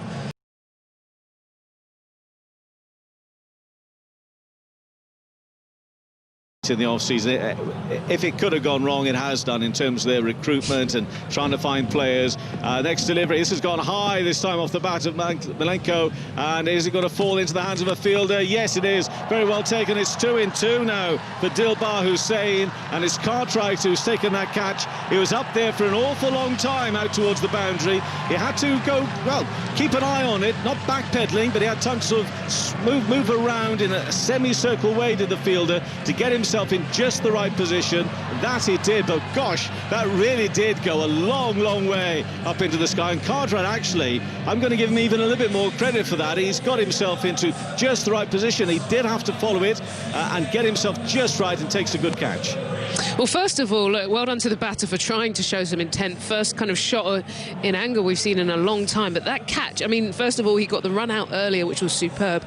And this one, the key for me was that he had to take it over his right shoulder whilst thinking about the boundary. That's a lot of sort of spatial awareness going on. So a brilliant bit of work. The Stars are just dominating here. Milenko did the right thing. You know, there's no point being in a power surge and you tap it back. He just maybe was a little bit too short on a big boundary. So more wickets and more frustration for the Heat. Dilbar Hussain of Pakistan is having a great time here tonight. 106 for 6 is the score. The new batter is Jack Wood. Fair-haired. Another of those young players who can't make up his mind whether he wants to grow a beard or not. But he's looking good. But he will be at the non-strikers end here, because Pearson, he was up there for such a long time. The batter's across. Pearson is on strike, and it's a hat-trick ball for Dilbar Hussain.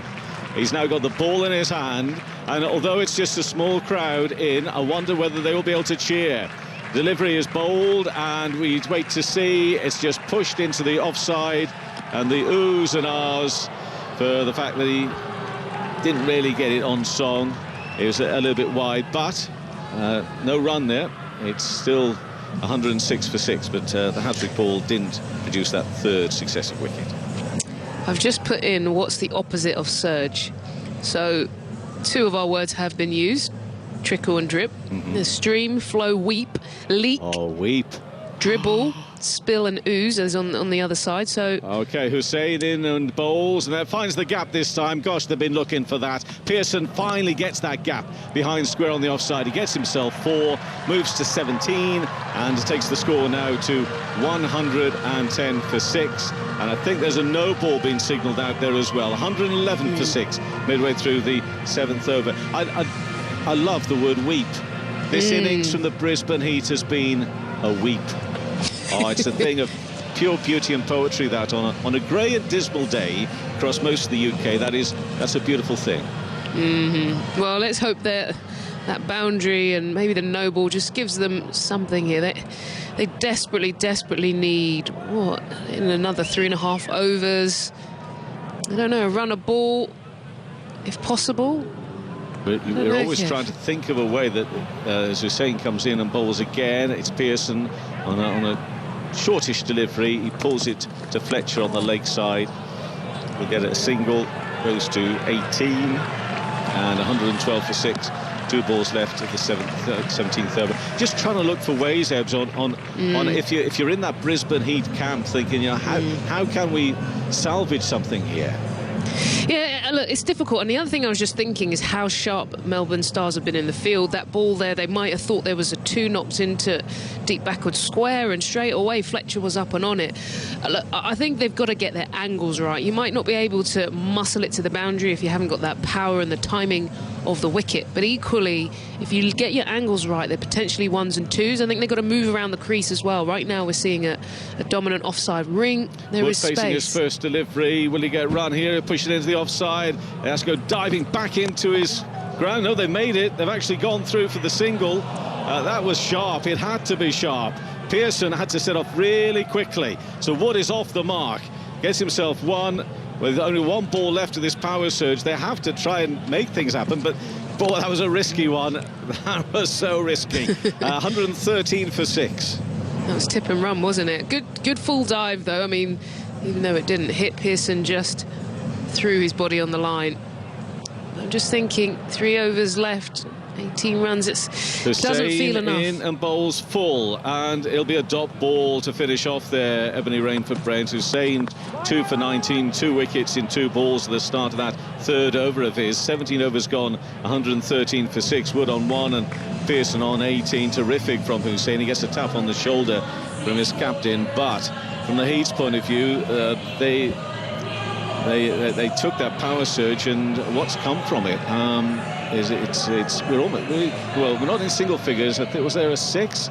Let's just see if I can just see what we've got there in terms of those 2 overs. After 4 overs, the first over is a power play, the traditional, if you like, power play of 4 overs, 19 runs conceded. There on the last 2, 1, 2, 7, 9, 10, 11, 12, 13 runs from that power surge. I think it's better than a weep, but it's not much better than a weep, is it really? Yeah, it's not enough. I don't think there's enough intent, really. And you know, as soon as Lynn came in earlier, for example, we saw him pick up the bat, and then he encouraged Bryant to get the bat up and try and clear the boundary. There wasn't enough of that. Coulter-Nile back into the attack. Powering in, he's having a good night as well. He's picked up a couple of wickets. Gone aerial this time. It's going to clear the fielder. Zampa trying to get back and get that on the offside, but he can't do so, and therefore they will get a couple of runs. It didn't really end up where he wanted it to go. He was looking to launch that away over cow corner, and in the end it just flew wide to the right of Adam Zampa. So Coulter-Nile back to his mark, having a word with the captain. 114 for 6. So Wood is on to 2. Pearson is 18 not out. Coulter-Nile's figures of 2.1 overs, 2 for 5.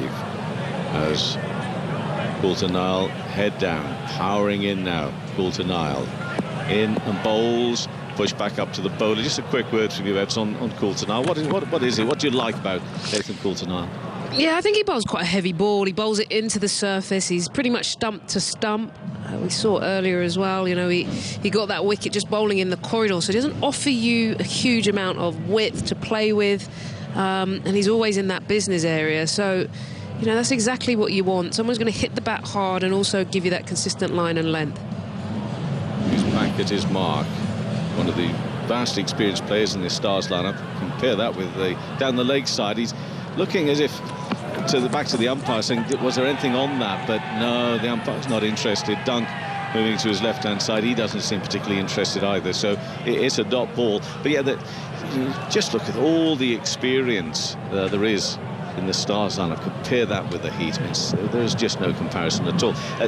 Some actually saying, I was looking at some of the predictions, some of the previews, and people starting to wonder whether the Stars' time with this lineup they have has been and gone. But I think that there's at least another season of them of trying, of being competitive. A slower ball this time, which goes over sort of middle and off taken by Dunk low down. But you do wonder, you know, just, Ebbs, whether they will ever get over the 5 semi-finals and the 3 finals now. But I reckon within this lineup, and driven by somebody like Glenn Maxwell as the captain as well, I think they've got at least another year of being very competitive in them. Yeah, you always do. I mean, sorry to interrupt, back to you in a second as Coulter-Nile comes in and bowls. This has again gone in the air. There's a fielder comes in. Can he get it? He doesn't have to move very far at all, and a catch is taken. It is the aforementioned Maxwell. Pearson has now gone for 18. It's a 3rd wicket for Coulter-Nile, and we've got 1 ball left to the 18th over, 114 for 7. So where do we go? Well, we can carry on talking about the Stars here, actually, Ebony, because we were talking about their strength, and there's another wicket, if you like, just to prove it and back it up. Yeah, you know, if you look at the over there from Coulter-Nile, it's pretty intelligent. He bowled one sort of fuller early on, then dropped that short one, which just tickled down the leg side, and then he bowled the slow ball. So he was not allowing Pearson at all to find any flow or rhythm. I mean, in the end, when he did get the ball in the slot, he just mistimed it, partly maybe to do with the pace of the wicket, but equally just he hadn't been allowed to settle. So that's the sign of an experienced bowler who's just keeping the batter guessing and not letting them get settled at all. I'm just going back to your point. I just don't think there's ever a time you give up. That's what professional sport is. You know, I think about teams like Notts who are long-term bridesmaids, and, you know, in terms of the blast here and something, you just always keep going.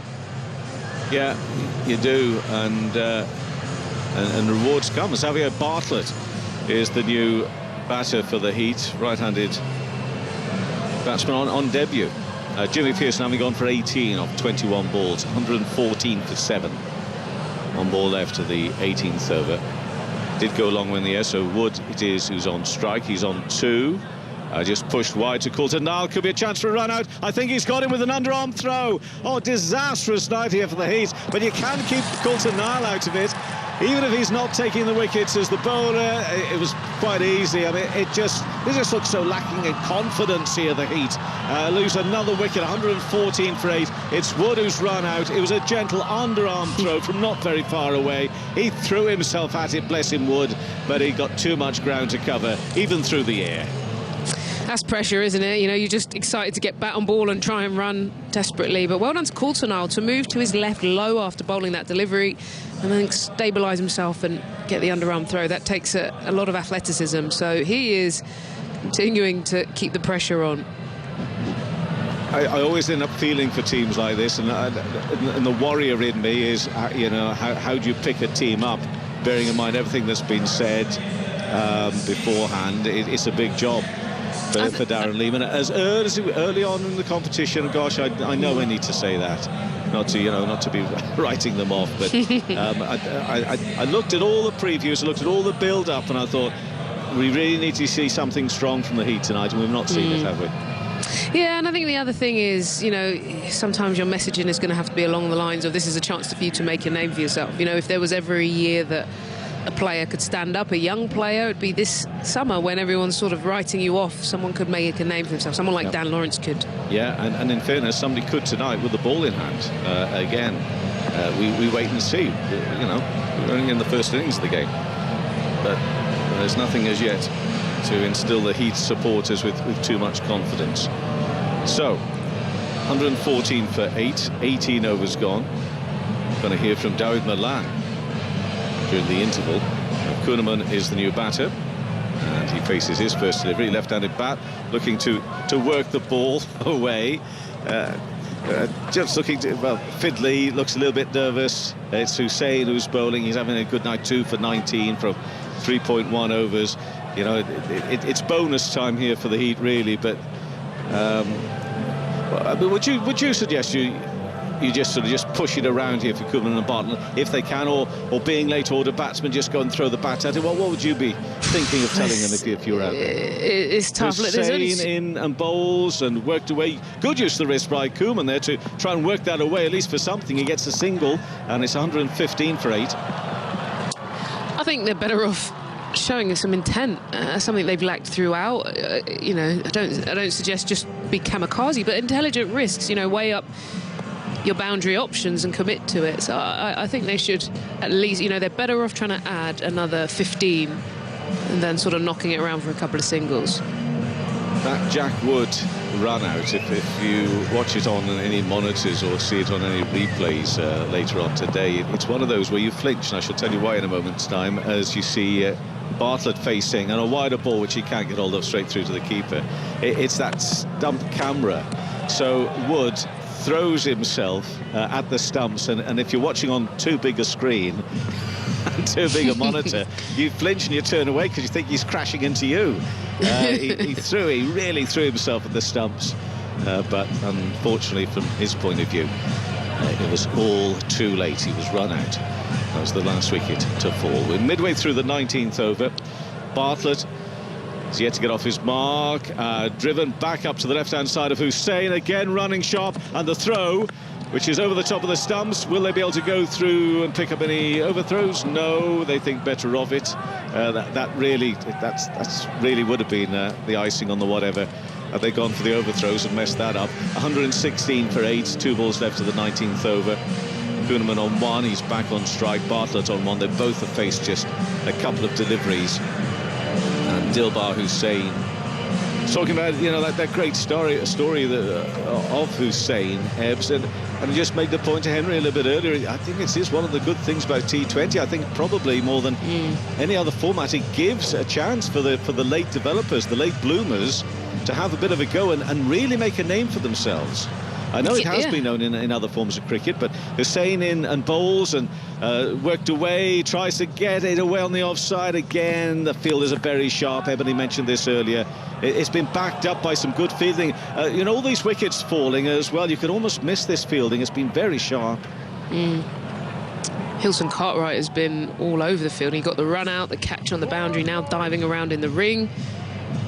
As good as it gets, very close to that. Yeah, it was side on, which has been very, very difficult, but it's just singles and wickets here. We're in the penultimate over, and just 2 wickets standing. Kuhnemann is on 1, and the next delivery just wide of the leg stump. He's got hold of that, and he's got hold of it with 1 bounce and a 4 over mid-wicket. So something for the Heat fans to celebrate and enjoy. Kuhnemann will get himself a 4. He moves to 5. Hussain, 4 overs, 2 for 25. Never mind the story. What about the bowler? Dilbar Hussain, Ebony Rain for Brent. Yeah, there's a lot to like about him. Obviously, he's got some good pace early on. He was that sort of more consistent line and length.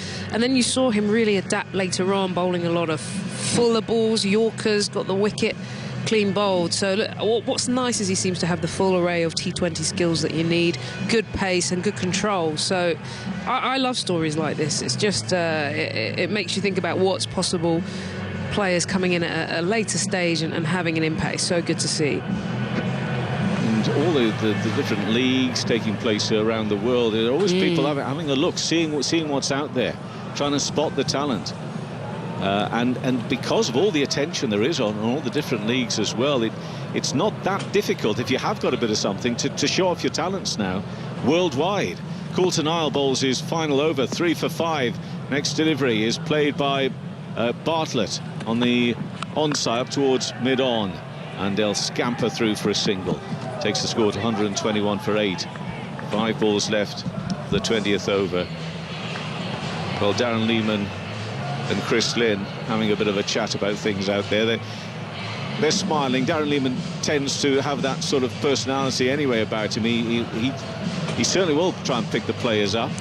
Of course, he's ideal for doing that, trying to instill a bit of confidence and belief, but on what little, we stress little evidence we have here tonight, he may have his work cut out this campaign. But let's see. I mean, they haven't lost this match yet, but 121 for 8, 5 balls left of the 20th over, and it's Kuhnemann on 5, fresh face to say the least, straight out of school, looks like to me.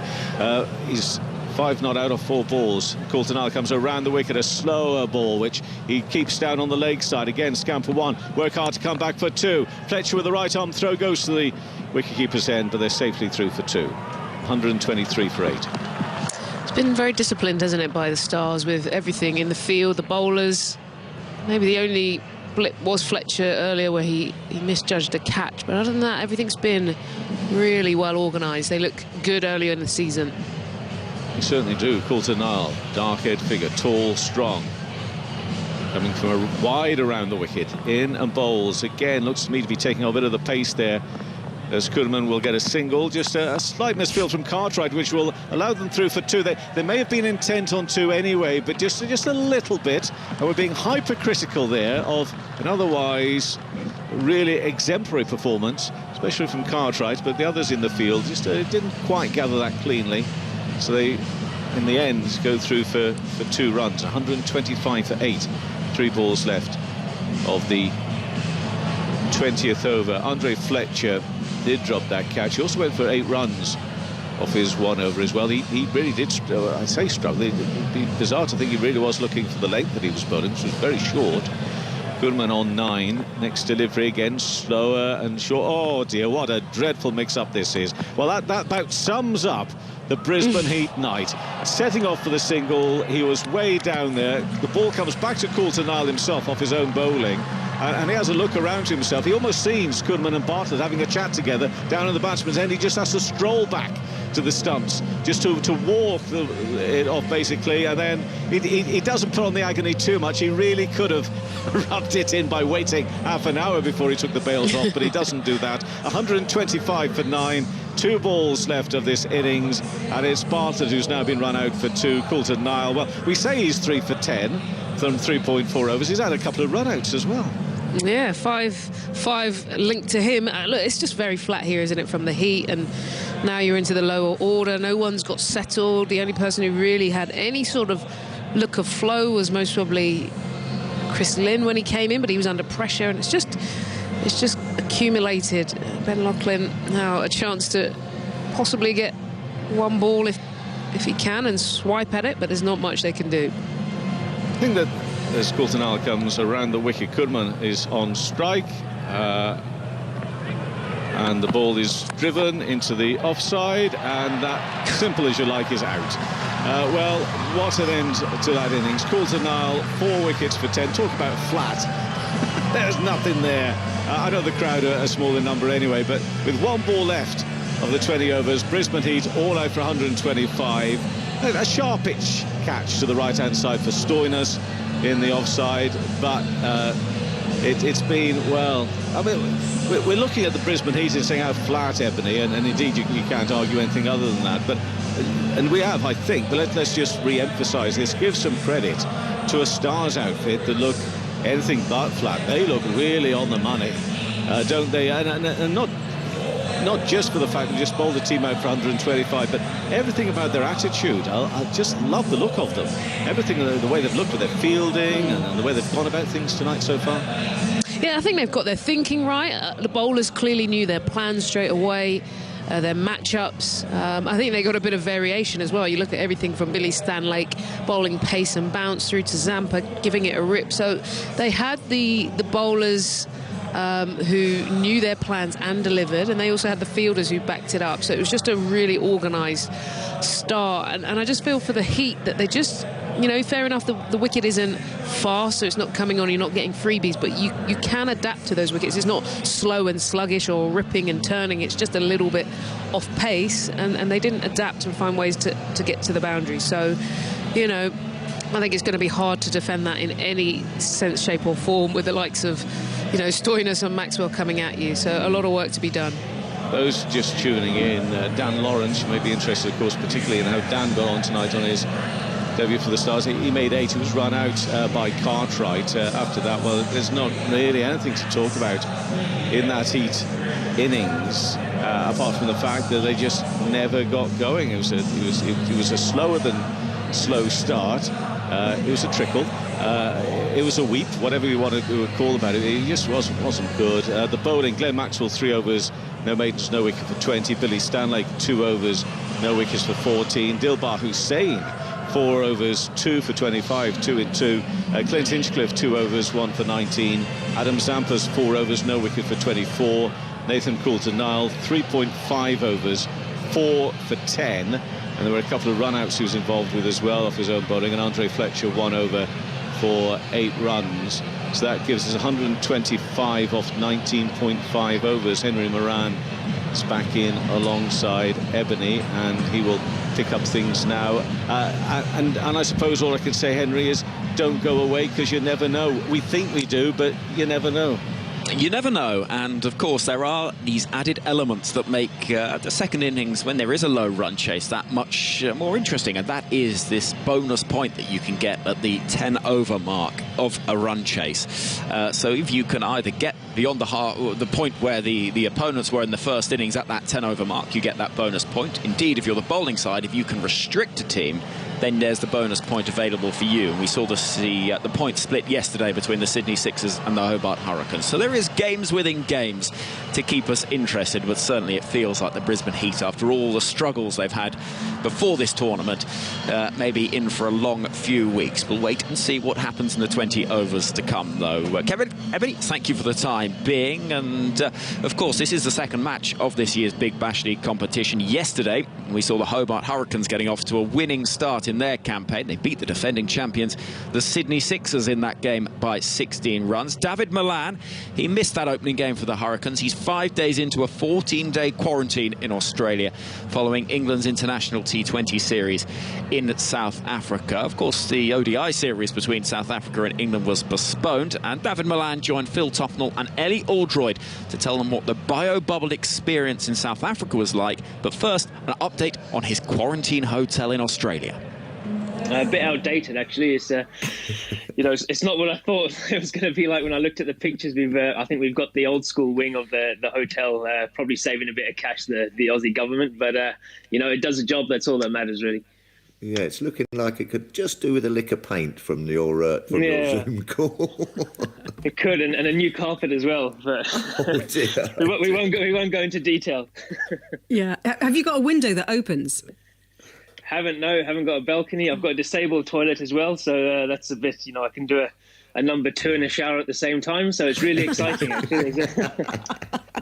That's the kind of detail we want from you, David. Thank you very much indeed honestly, for that. Just be positive. That's all that matters. Just be positive. Yeah. Absolutely. Well, look, I mean, we want to talk about your experience in South Africa from a personal point of view, from a batting point of view. It was absolutely extraordinary. But I mean, how was it for you in South Africa, generally speaking, bio-bubble wise?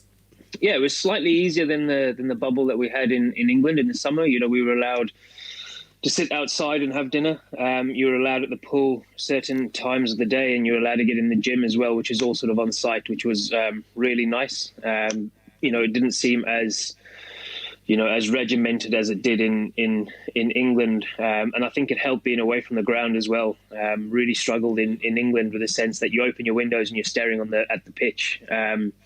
You had a balcony and what have you, but it was all cricket. Even when you had dinner, you were looking at the cricket pitch. So it was quite a nice change to have a bubble away from the ground. And the boys actually really did enjoy it from that side. It didn't actually feel like you were too much in a bubble because you're away from the ground.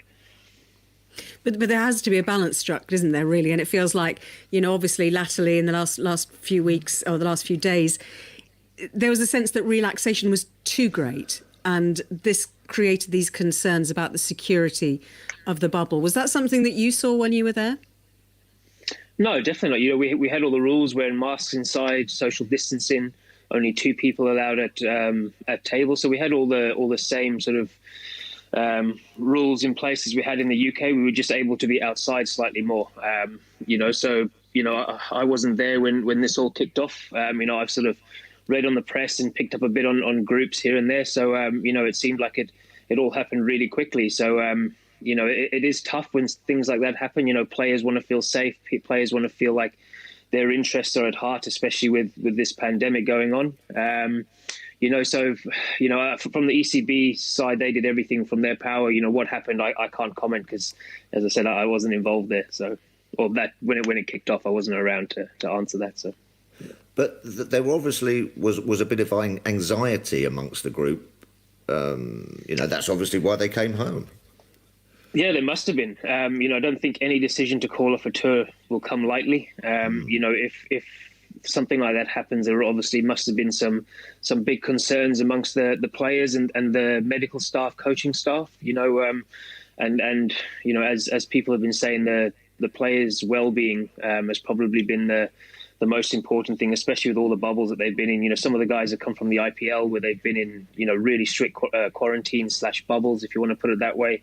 Then to go to this and then this happen, you can sort of understand if some players sort of felt a bit uncomfortable and a bit uneasy. You know, it's not an easy time for anyone in the world at the moment, but to be stuck in an environment like that where you can't leave and suddenly inside the bubble there's suddenly a little bit of a virus as such, you know, it probably puts guys on edge a little bit. Yeah, and were the England boys able to sort of like voice their concerns? Yeah, they were. From what I've been sort of reading, there were a couple of team meetings when everything happened. You know, obviously I wasn't part of those meetings. I was sat out here in day 2 or whatever it was in quarantine. So, you know, to see that everything was done, their opinions were taken. They were asked what they felt. Well, I assume they were asked what they felt about the situation, and obviously whoever made the decision was probably based that on what the players are feeling as well. You know, I think the one thing about this, you know, coaching and management structure with the doctors and things is they do listen to the players, you know, which is a great thing to do, especially when safety's involved. It's interesting, isn't it? I've seen a couple of articles in the last couple of days, one by Nasser Hussain, one by Michael Atherton, saying that they felt that the tour was called off too quickly, that they pulled the plug too easily. But do you think that it's an indication in some ways of how we've moved on, the respect of the players' mental health, that if they were putting out red flags, then the England management have listened to that? Yeah, definitely. It only takes 2 or 3 or 4 of the players to have concerns, and that sort of rubs on the rest of the group. You know, I do think there might have been a few logistical reasons with staying on when they probably would have flown back normally with chartered flights and what have you, and guys going to Big Bash and what have you with flights booked. So I think that's the only really reason, from what I understand, reading through the lines, that they actually stayed in South Africa as long as they did. But yeah, you know, it's tough times we live in. You know, I think mental health is a massive thing. People are really aware of that now. And as I said, with some of the players that have been in bubbles for the last 3-4 months, they came from bubbles to the IPL, sort of 4 or 5 week bubbles to the IPL, and then probably had maybe a week at home before flying out again. You can see why some guys would probably be a bit anxious about that. Well, look, let's just go back to your hotel room, David, because you painted us a lovely picture of your bathroom already. we can see it's a lovely blue. we can see you on Zoom. So how big is your room? Can you kind of just show us around on your camera, or is it? Gosh. You're looking around to see if your bed's what? made, and you've tied it up, haven't you? It won't take long. I tidied this part of the room. You know, the rest of it's quite messy, but I can give you a quick spin. It's actually it's not too bad. I've actually left the treadmill. I made the bed specially for this as well, as you can see. Really well done, great job. But yeah, that's sort of the room. Got a lot of the gym equipment in the corner here. Cricket Australia have been fantastic in giving me the equipment. I've got a treadmill outside the room that is too heavy for me to move in, and with the new rules and regulation from the Western Australian government, no one's allowed to help me get them in, so that's just stuck outside at the moment. So they're actually sending me a treadmill tomorrow for me to construct myself or build myself. So I don't know how that's going to go, but we'll give that a good crack. Good luck with that. Good luck. A flat pack treadmill. I can't even do an IKEA bed. No, I'm not good. An IKEA bed collapses if I do. You know what? I moved into a new place recently, and it took me about a month to build a set of drawers, because every time I built them, it collapsed, and I had to start from the scratch again. So I don't know what I'm going to do with this treadmill, but I'll give it a good crack. If Salty and Alex Hales could do it, I probably can get past that. How are you filling your days, mate? I mean, do you try to have some sort of schedule?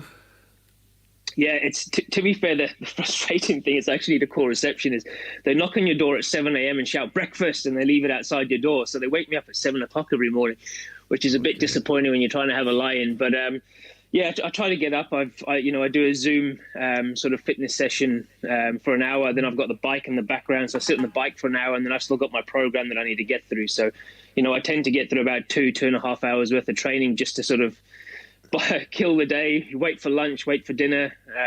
There's a bit of cricket that's been on recently on the TV. Big Bash is on now. Actually, interrupting me. The Hurricanes are playing at the moment, so I'm missing that. But Vincey's actually smashing it from what I've looked in there. So, but yeah, it's it's just filling the days and trying to get some sort of routine. I'm very routine based, so if I can get something going, I actually feel like the days go pretty quickly.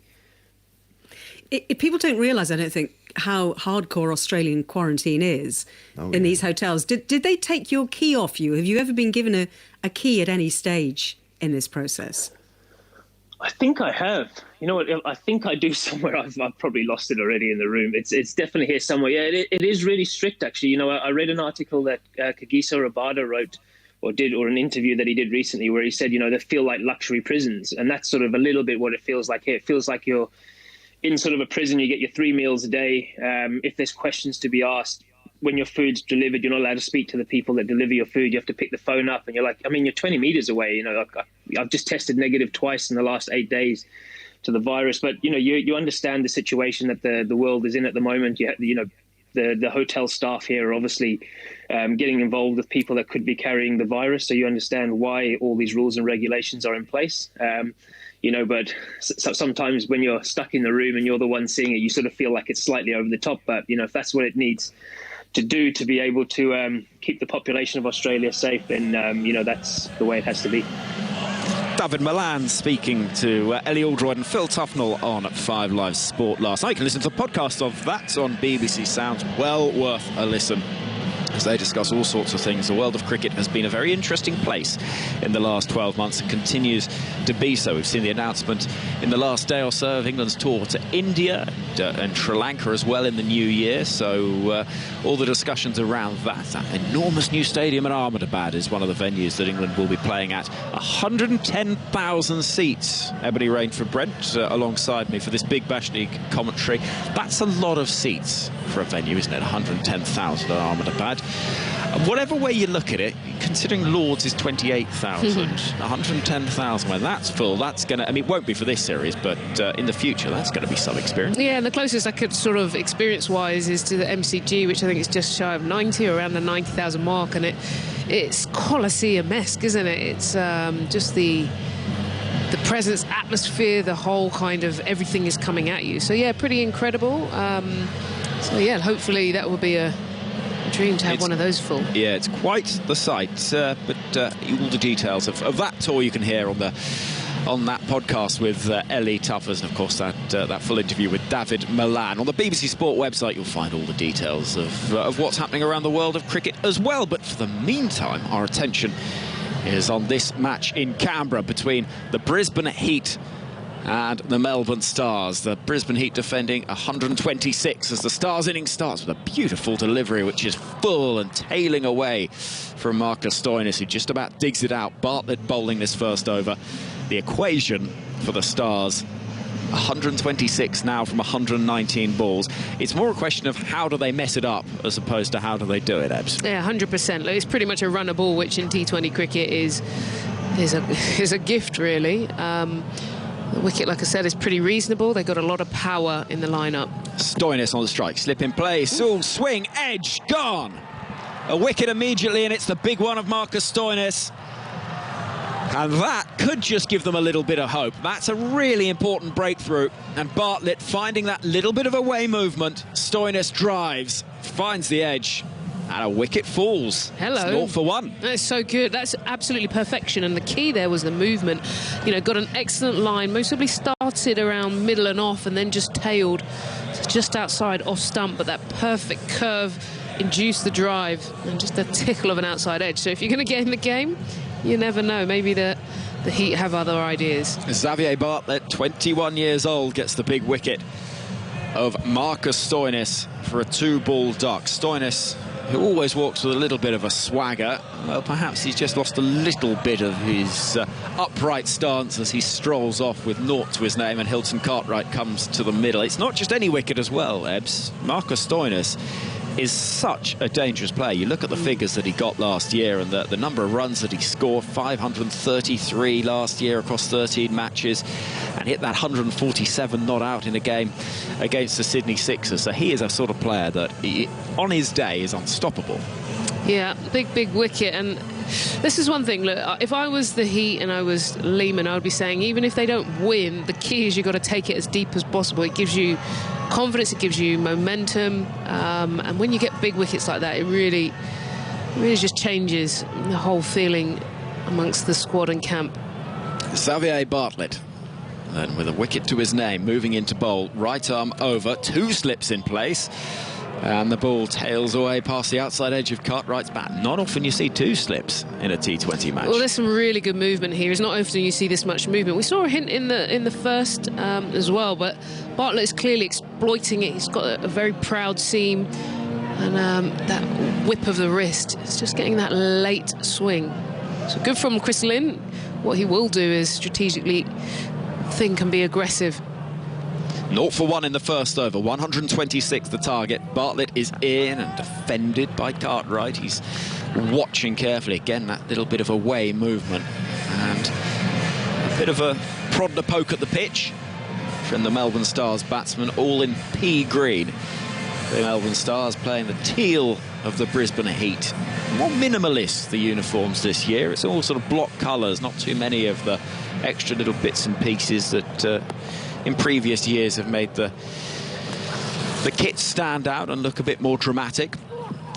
Next delivery is at an edge, almost. Cartwright chasing a wide one. And what an over this has been first up. This has got everything, isn't it? He's got pace at the moment, got swing, inducing big shots. That one was a little bit wider, but again, the swing has been so key.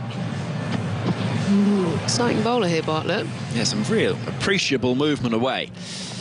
Cartwright to face his 4th delivery. 0 for 1 is the score. 126 to win. 2 slips still waiting. This is a connection, but it's not a run, so wicket maiden to start things off. Ebony, you could not ask for a better start when you're just trying to defend a target like this. No, look, low-scoring games, and when you're, I suppose, a team without the big names, it's a chance to hold your hand up, and Bartlett has done that under pressure when easily a couple of boundaries in that first over and you're thinking you're gone.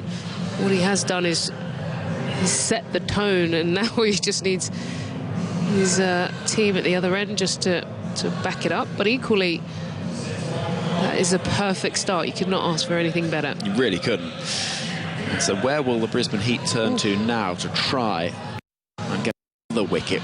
Really would put the pressure on the Melbourne Stars, because you get a couple of early wickets and suddenly that does just start to make things a bit awkward. Andre Fletcher then on debut for the Stars. He's looking around, seeing where the options might be. Where are the Brisbane Heat going to turn in terms of the bowling options? I think we're going to see some spin. We are. Kuhnemann has been chucked the ball. We've got a slip in place. They're being aggressive and attacking here, the Heat, and I like that because they have no choice. Yeah, you've got to take wickets. You're not going to get into a game like this by being defensive.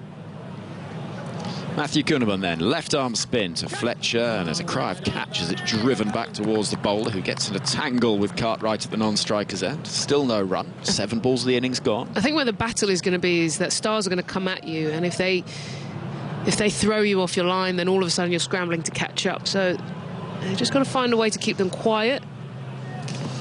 Fletcher, open stance, defends into the offside. Still no run. Yeah, so far doing that. Brilliant length there, just enough to bring him forward, but wouldn't allow him just to get on top of the ball. I'm going to talk about Andre Fletcher's pads in a minute. You just have a look at these. Kuhnemann is in. Oh, outside edge, and flies into the offside. No run. You can tell it's a debut because I have never seen a shinier pair of pads than these. They're bright green, and they are reflecting the floodlights like nothing else. Kuhnemann into Fletcher, still that slip waiting.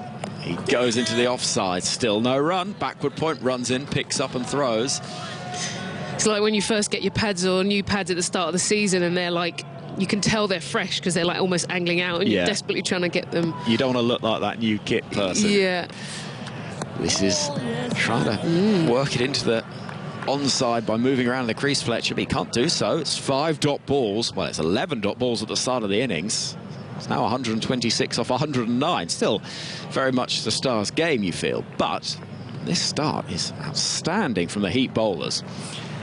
Next ball is defended. They will get a run into space if they're quick. Yep, quick enough. Pearson can't whip the bails off in time. And so a run is taken at the end of the second over, but it's the first run in the innings.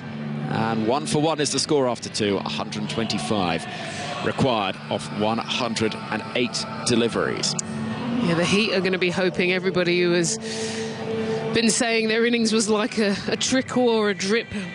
He's going to have to eat humble pie later, because they have come out with a bang with the ball, and at both ends what we've seen is control, aggression from Lynn with having the slips in play, and they've really hit their mark. So good start. And let's not forget as well, because there's only 2 overs left in the power play, they have another good one here. All of a sudden, you know, they've missed out on early opportunity. So this is really, really good. That's a good point, that, actually, about the alteration in the power play rules and how it can actually work in the bowling side's favour as well. Because if a team can't recover in the first 6 overs, if they struggle in the first 4, then the fielding restrictions can come in and the screw can really be turned. Here comes Xavier Bartlett again then, and bowling to Fletcher. Another quick delivery, which is angling in towards the pads of the West Indies batsman. He defends down the track, and there's no run.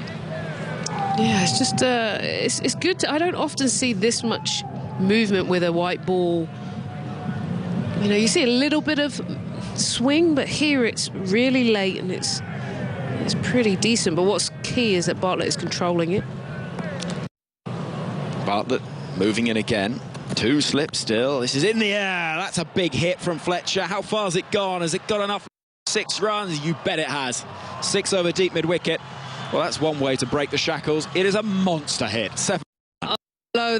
Shot of the day without doubt for me. But what I love about it is it's through mid-on. That's really hard to keep that shape. So the ball was bowled into him, a little bit of swing, just held his shape, but the power as well. Oh, that was fun, because we haven't seen a huge amount of this, so the crowd, I think, enjoyed that too.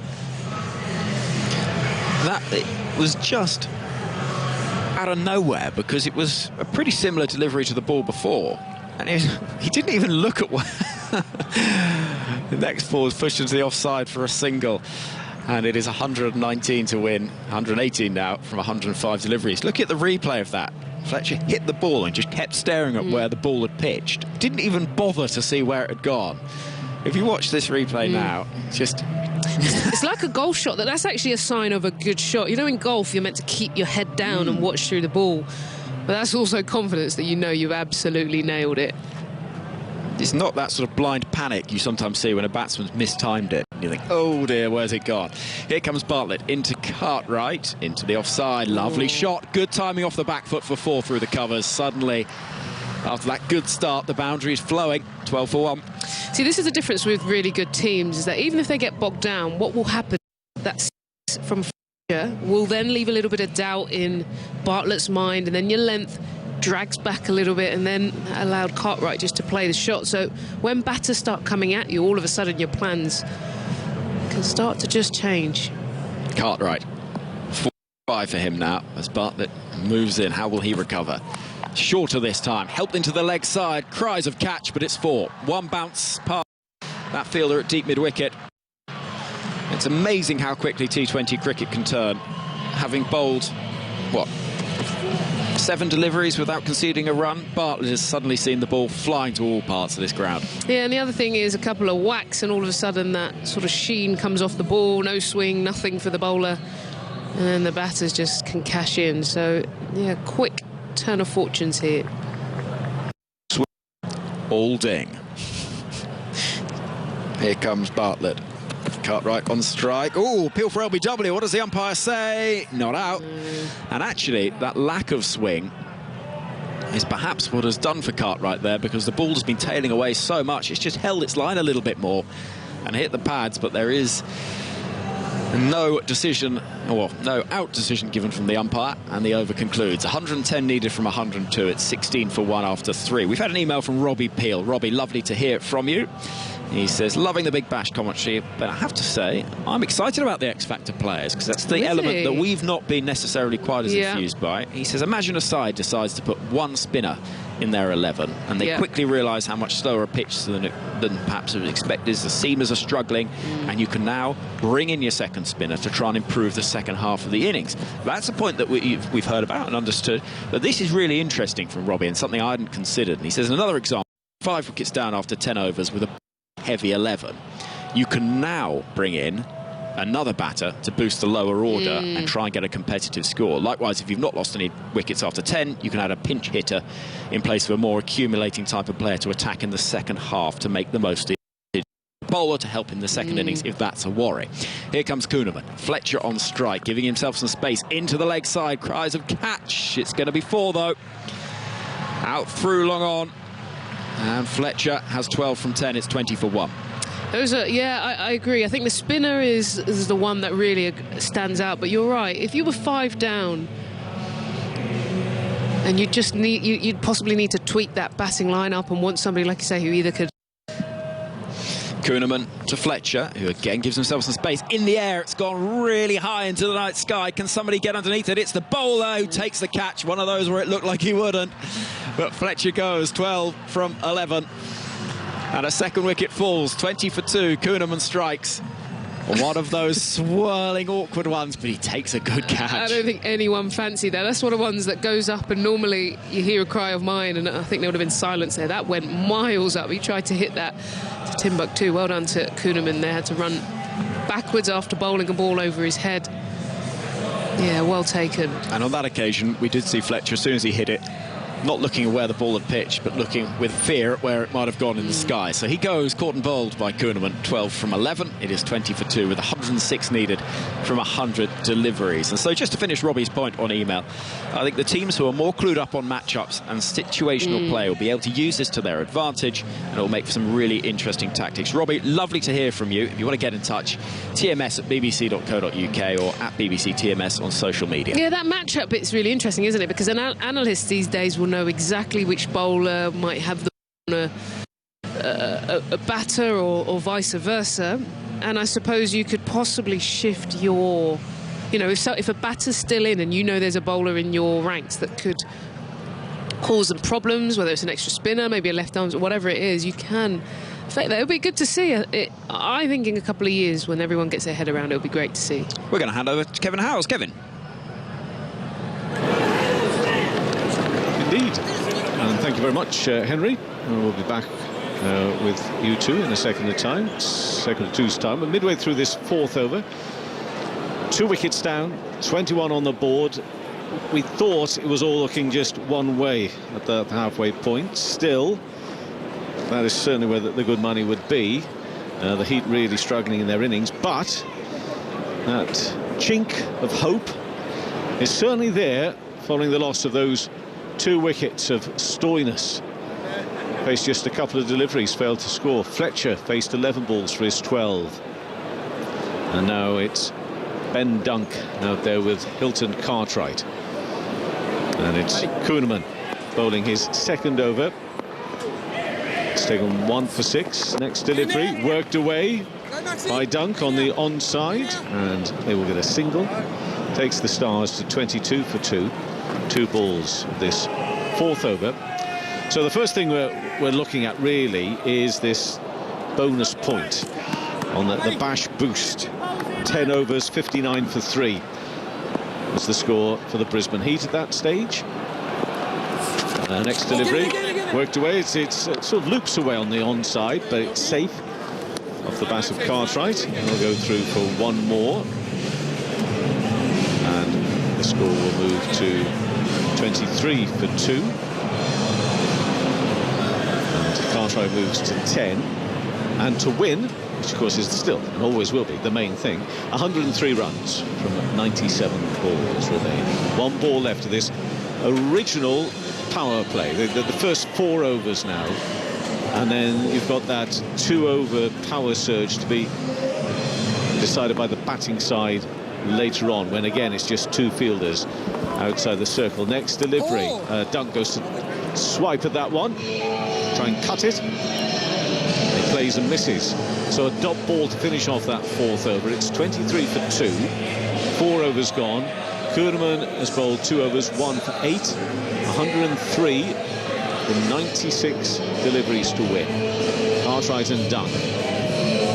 Again, we talk of the experience. There's so much of it to be found in this Stars lineup. Just a chance here for me to tell you about what's coming up over the weekend. It's a double-header weekend, and the matches you can catch at 8:10 tomorrow and 8:10 on Sunday here on 5 Live Sports Extra. Tomorrow, Renegades versus Scorchers and Sixers versus Melbourne Renegades. Those are matches 2. They're the second games of the double-headers over the weekend, but the original games way into the middle of the night. So you can catch it breakfast time Saturday and Sunday. Change of sport here on Sports Extra coming up at 5 to 1 today. 5 Live Formula 1 second practice, the Abu Dhabi Grand Prix. Bartlett continuing, no change yet. He's taken 2 overs, 1 for 15. Pushed into the offside, they'll scamper through for one. They'll have to be quick. Right arm throw, which Cartwright makes his ground. Lynn having to do the backing up, and talking of backing up, his back doesn't look particularly great, having thrown himself at the ground there. He had to do it, otherwise the ball really would have flown away. But Loughlin with a sharp piece of fielding, which put the pressure upon Cartwright to make his ground, and he did. And after all of that, it's 24 for 2 in the 5th over, trying to chase down this Brisbane Heat total, which was only 125 all out. They didn't quite see out their full 20 overs. 1 ball left of the 20 overs when the last wicket fell. In terms of picking up this point for getting to the 10 over mark in front, they need 36 off 35 balls, so they're on course for that. Dunk is on 1. Next delivery wide of the off stump, driven but straight to the fielder off the bat of Dunk, so he won't get a run. Bartlett with his figures of 1 for 16 midway through his 3rd over. It could be the chance even tonight, but even over this campaign, for a few of these younger, inexperienced players to make a name for themselves. We wait and see. Next delivery, Bartlett in and bowls, worked away again onto the onside. Again, the running will have to be quick. The throws are sharp, just not quite getting the accuracy. I mean, difficult throws from side on. Not easy throws, but sharp in the field, getting to the ball, picking up cleanly, getting that throw in, which in itself just puts pressure upon Cartwright and Dunk. We've been talking about it now for more than just 1 year. It's been building over the last 2 or 3 seasons. Fielding, it's so exciting. Cartwright is on 11. Next delivery, up and over. Has it gone far enough? No, it's been dropped. Down a 3rd man. It's Wood who's put it down. It could have been Cartwright on his way. It went straight to him, and it's just straight in and out. Oh dear, oh dear. Bartlett will be fuming about this. Up and over the circle, and then just coming in and, well, perhaps just getting it not quite in the right position. He went to get his hands to it, bounced off the top of his chest in the end. I think we've got Ebbs back with us. Yeah, just as I was talking about the fielding. But it was that really would have asked some serious questions. What we thought was looking like a pretty simple narrative to this game. Back to you in just a second, as again Bartlett comes in to bowl to Dunk now. Dunk who's on 2 again. They'll push and run hard and fast. But what about that drop catch, Ebbs? It was a shocker, to be honest. You couldn't ask for some more coming into your sort of belly area. That's kind of the dream catch at a nice pace. So he's made a meal of that, and that could be one of those in the game. Indeed. Unfortunately, still got 1 or 2 problems with Ebbs and Henry there. But yeah, just looking at it, he just got to it just in the wrong place. Next delivery, it again goes down to the same fielder. This time it's a sliding stop as he moves to his right-hand side to try and cut that ball off, and he does so. He'll feel a little bit better for that, but no doubt in the back of his mind he'll be frustrated, obviously, and annoyed. He'll tap on the shoulder from a teammate to say, look, it's okay, these things happen, of course. 28 for 2 after 5 overs, and Bartlett now has bowled his 3 overs, 1 for 20. And it is a mammoth challenge for them to try and defend this very, very small total, 125. They've given themselves just a glimmer or 2 of hope. So we wait and see. But that catch, that had been taken, whoa, that really would have sent some tremors through the Stars lineup. As it is, they'll know they need to work, they know they need to concentrate and put their mind to it. It's just the 2 wickets down. As much as they're big wickets in Stoinis and Fletcher, there's still an awful lot of batting to come. Maxwell, Larkin, Coulter-Nile, all very capable with the bat. Coulter-Nile earlier, some tremendous bowling. He was involved with some fairly simple, but still had to be sharpish off his own bowling, particularly the first run out. So he was involved with 6 dismissals. I think we could probably say in the end his bowling figures were 4 for 10. There were a couple of run-outs as well there. So it's Loughlin. Now, talking of experience, this man's got a bit. What can he bring for the Heat tonight? Well, the first thing is he'll concede some runs. Will he concede 4? No, sliding stop out there on the boundary. The throw isn't particularly good, but it had to come a long way to Pearson, the wicket-keeper. And a couple of runs at the start of this 6th over. 30 for 2 in the 6th. We'll see if we can get hold of Ebbs again at the end of the next over. 110 wickets Loughlin has taken in the T20, just the Big Bash actually competition, never mind T20 cricket. This next ball is bowled. It's another single to the total. So the Stars now move on to 31 for 2 in the 6th over. Dunk and Cartwright.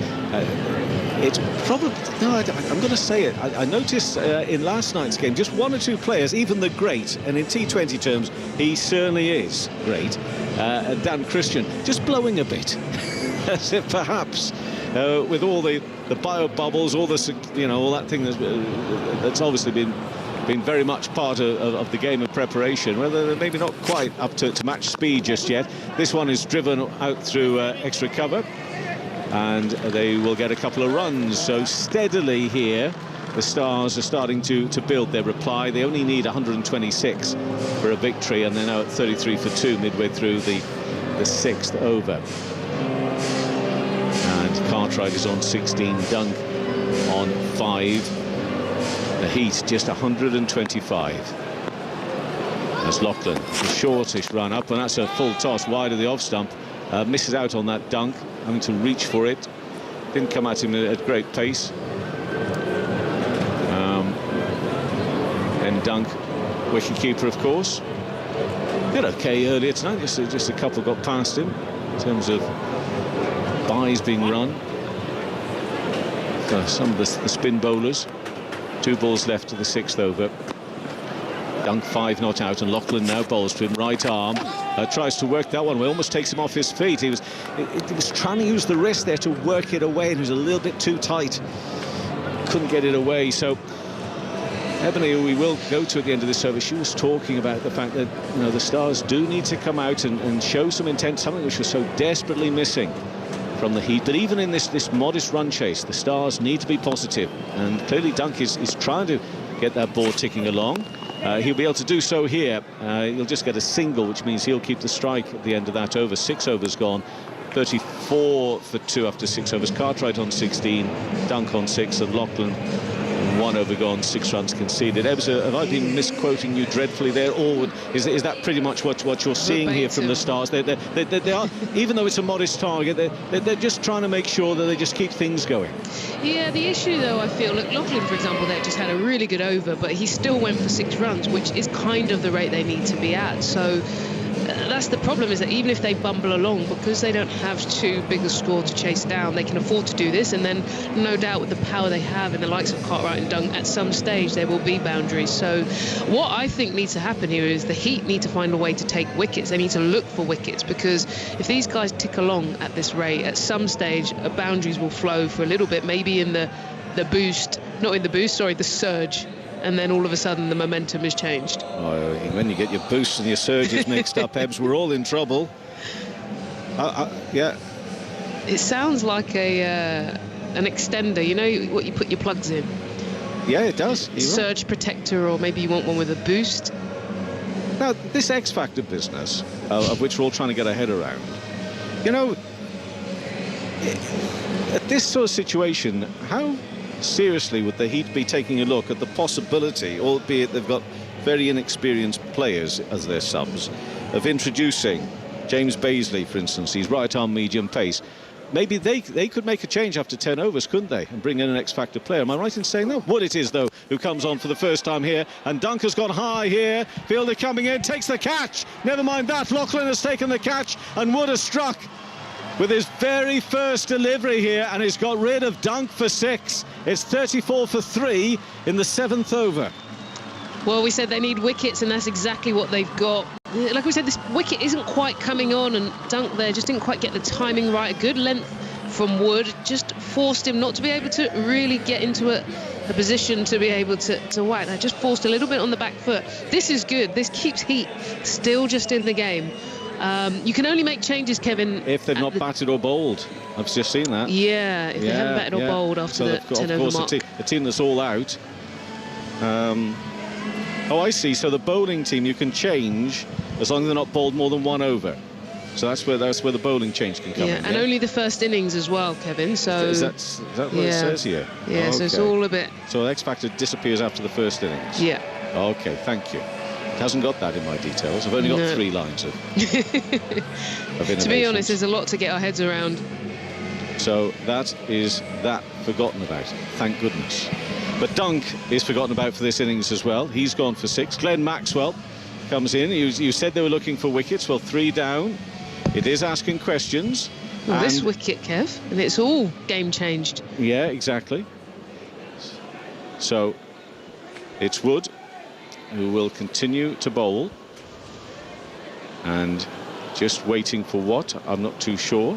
A little bit of a delay. Oh, it's Chris Lynn to get everything right. It's Cartwright who is facing.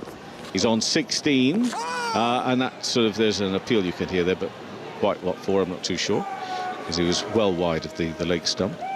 And score remains 34 for 3. Cartwright on 16. Is 16 coming from 15 deliveries. Next delivery is bowled by Wood, and that's wide. And he does well, Cartwright, to actually pull that across from the off stump, well wide of the off stump, onto the leg side for a single. He moves to 17, and we're midway through this 7th over. 91 of 81 deliveries in order to win the game. They're well on their way, seemingly, to getting this boost, this bash boost point. But again, if wickets fall, they might have to alter a course on that as well. It has to wait a long time, Maxwell, for that ball to eventually get to him from Wood, and he has to reach for it, but his first delivery drives into the offside, straight to the fielder. No run. Just a little shift to the pads, gets himself comfortable. Glenn Maxwell looking around, particularly looking at that offside. And Wood is in and bowls, and worked a little straighter up to mid-off. He'll get a single. The man comes off the boundary to retrieve the ball, and Maxwell is off the mark. And now with 1 ball left of the 7th over, it's 36 for 3.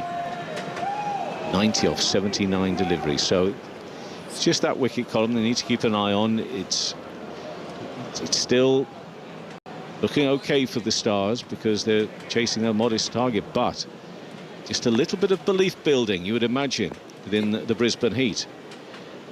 The spin of Wood in again, and bowls, and reverse sweeping this one, Cartwright, but straight to the fielder. Again, there'll be no run to come from that last ball of the over. 36 for 3 after 7 overs. Cartwright on 17, Maxwell on 1. And if you're Wood, you're feeling pretty good about that over. Yeah, you are, and also your captain's showing faith in you. Chris Lynn there had a slip in after that wicket just to keep the aggressive nature. He pulled in a couple of key fielders just to keep them bogged down. So well done to Wood. He got the breakthrough, the wicket that they needed, and also Chris Lynn clearly backed him and is looking to be aggressive. So, you know, you never know here. 1 wicket, especially that of Maxwell, could completely turn the fortunes. What a turnaround that would be for the Heat. Indeed it would. The Heat at this stage were 46 for 1, 36 for 3 is the Stars. Isn't it strange that when you look at a game and you look at that sort of comparison, you just have to sort of, really, is that the way it was? But of course, when you're setting, when you're the first innings, it's all so different, isn't it? All so different. And there were no runs at the back end of the game as well. There were not indeed. Maxwell and Cartwright, it is the not out pair, and it's Maxwell will be facing the first ball of this 8th over. There's a little bit of a gap and a delay.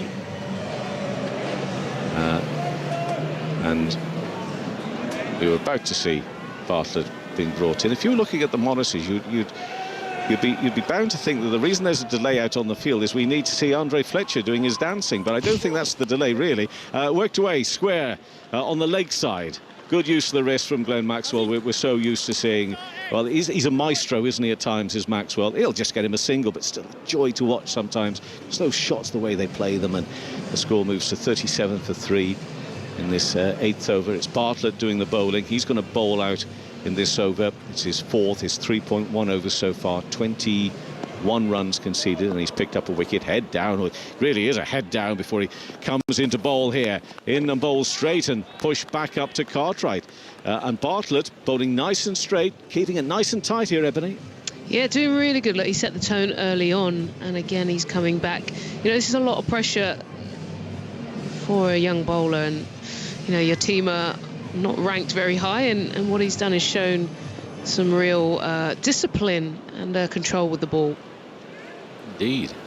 Bartlett bustling in again, a little bit of width and driven over the top of the man inside the circle, and therefore there's nobody out behind him, and into the boundary ropes. It's a 4 for Cartwright. 4 4s and a 6 so far in the innings. Cartwright himself has moved to 21 off 19 balls, and the Stars chasing 126 at 41 for 3 midway through the 8th. Yeah, really important boundary there. The last thing you want is Bartlett sort of tying you up. Just got a little bit of width. He got really deep in the crease and then just tried to up and over just enough, hit it hard enough to get it past the fielder. Cartwright, 21 not out. Bartlett will bowl to him again. In he comes, dark-haired figure of Bartlett, and that one is in the air, uppish and safe. Along the ground now it rolls eventually. A couple of bounces to the fielder on that leg side, and it's a single. Cartwright moves to 22, and the score now to 42 for 3. 2 balls left of the 8th over. That bash boost point is 18 runs off 14 balls. You know, it could be tight, it could be close to the end, so these extra points. Maxwell, 2 not out. Bartlett bowls to him, and again he bowls well, but Maxwell still manages to get the ball away towards mid-on. Gets a single. Bartlett doing okay here, though. 1 ball left of the 4th over. Very young man is George Bartlett. And James, big man, I'll get it right in a moment or two. But he's done a good job. Love to get a wicket with this final ball. Can he do that? A little shorter. It's in the air. It's going to be safe down towards the fine leg fielder. He'll get just a single. And he's done a really good job as Bartlett. Many congratulations to him. 1 for 28 from his 4 overs there for Xavier Bartlett. But how can you forget a name, Xavier? 44 for 3 after 8 overs. So yeah, just his 4 overs from George Bartlett. His thoughts on that, Ebbs, with Cartwright on 23 and Maxwell on 3. Yeah, very impressive. One thing that I think really stood out is just his ability to get late and significant swing with the new ball, you know. And he also did it at pace with control. So I think that set him up, and then now coming back sort of more towards the mid-innings, you know, he really held his own. So I think to see a young bowler with that sort of skill, you know, he could really stand out for a Brisbane team which could be a bit light this summer. He might be someone that provides some really good inroads. T20 debut, 21 years of age. That was what I was after. Just to get his name would have been a good start. Anyway, 44 for 3 then. 8 overs gone. Cartwright 23, Maxwell on 3, and Wood in and bowls. And this one is worked well onto the onside, but straight to the fielder.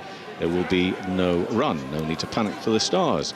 They've lost, you know, big wickets, Stoinis, Fletcher, Dunk, but there's still plenty of batting around, still plenty of talent within their lineup to come in. Next delivery from Wood, who took a wicket. His very first ball, he's driven this one in his 2nd over into the offside, and there will be no run. Certainly just looking the Heat as if they've got a bit more about them, a bit more shape here. The bowling and the fielding, despite that 1 drop catch. They'll get a single here where they just looked at Clueless is a little bit strong, but not far off. They just didn't look as if they were there with their batting. Didn't look as if they were on the money at all. Whereas here they've got a little bit about them. Obviously boosted by the early take of that big wicket. Of course, that's going to make a massive difference. Wood in again and bowls, and driven towards extra cover by Maxwell. He won't be panicking. Wood's got an interesting action, hasn't he? Bowls off the wrong foot almost. Interesting character, interesting bowler. In and bowls, and in the air. How far is that going to have travelled? Well, far enough to get a 4. Doesn't clear the boundary. Bounces just a few yards inside. So Maxwell finds a 4, finds the boundary, takes the one hand off the bat handle, launches it over the top. Safe enough, big space and gap out there. It's the 5th 4 of the innings. Takes the Stars to 49 for 3. In and bowls, and this time he's got hold of this one on the leg side. Has that cleared? Yes, it has, for 6. Over square leg, over the boundary, into the little banking there. It's not a deep banking section, but there is grass and the bank out there. There are a few spectators. A few of them just have to take a evasive action to get out of the way of that one.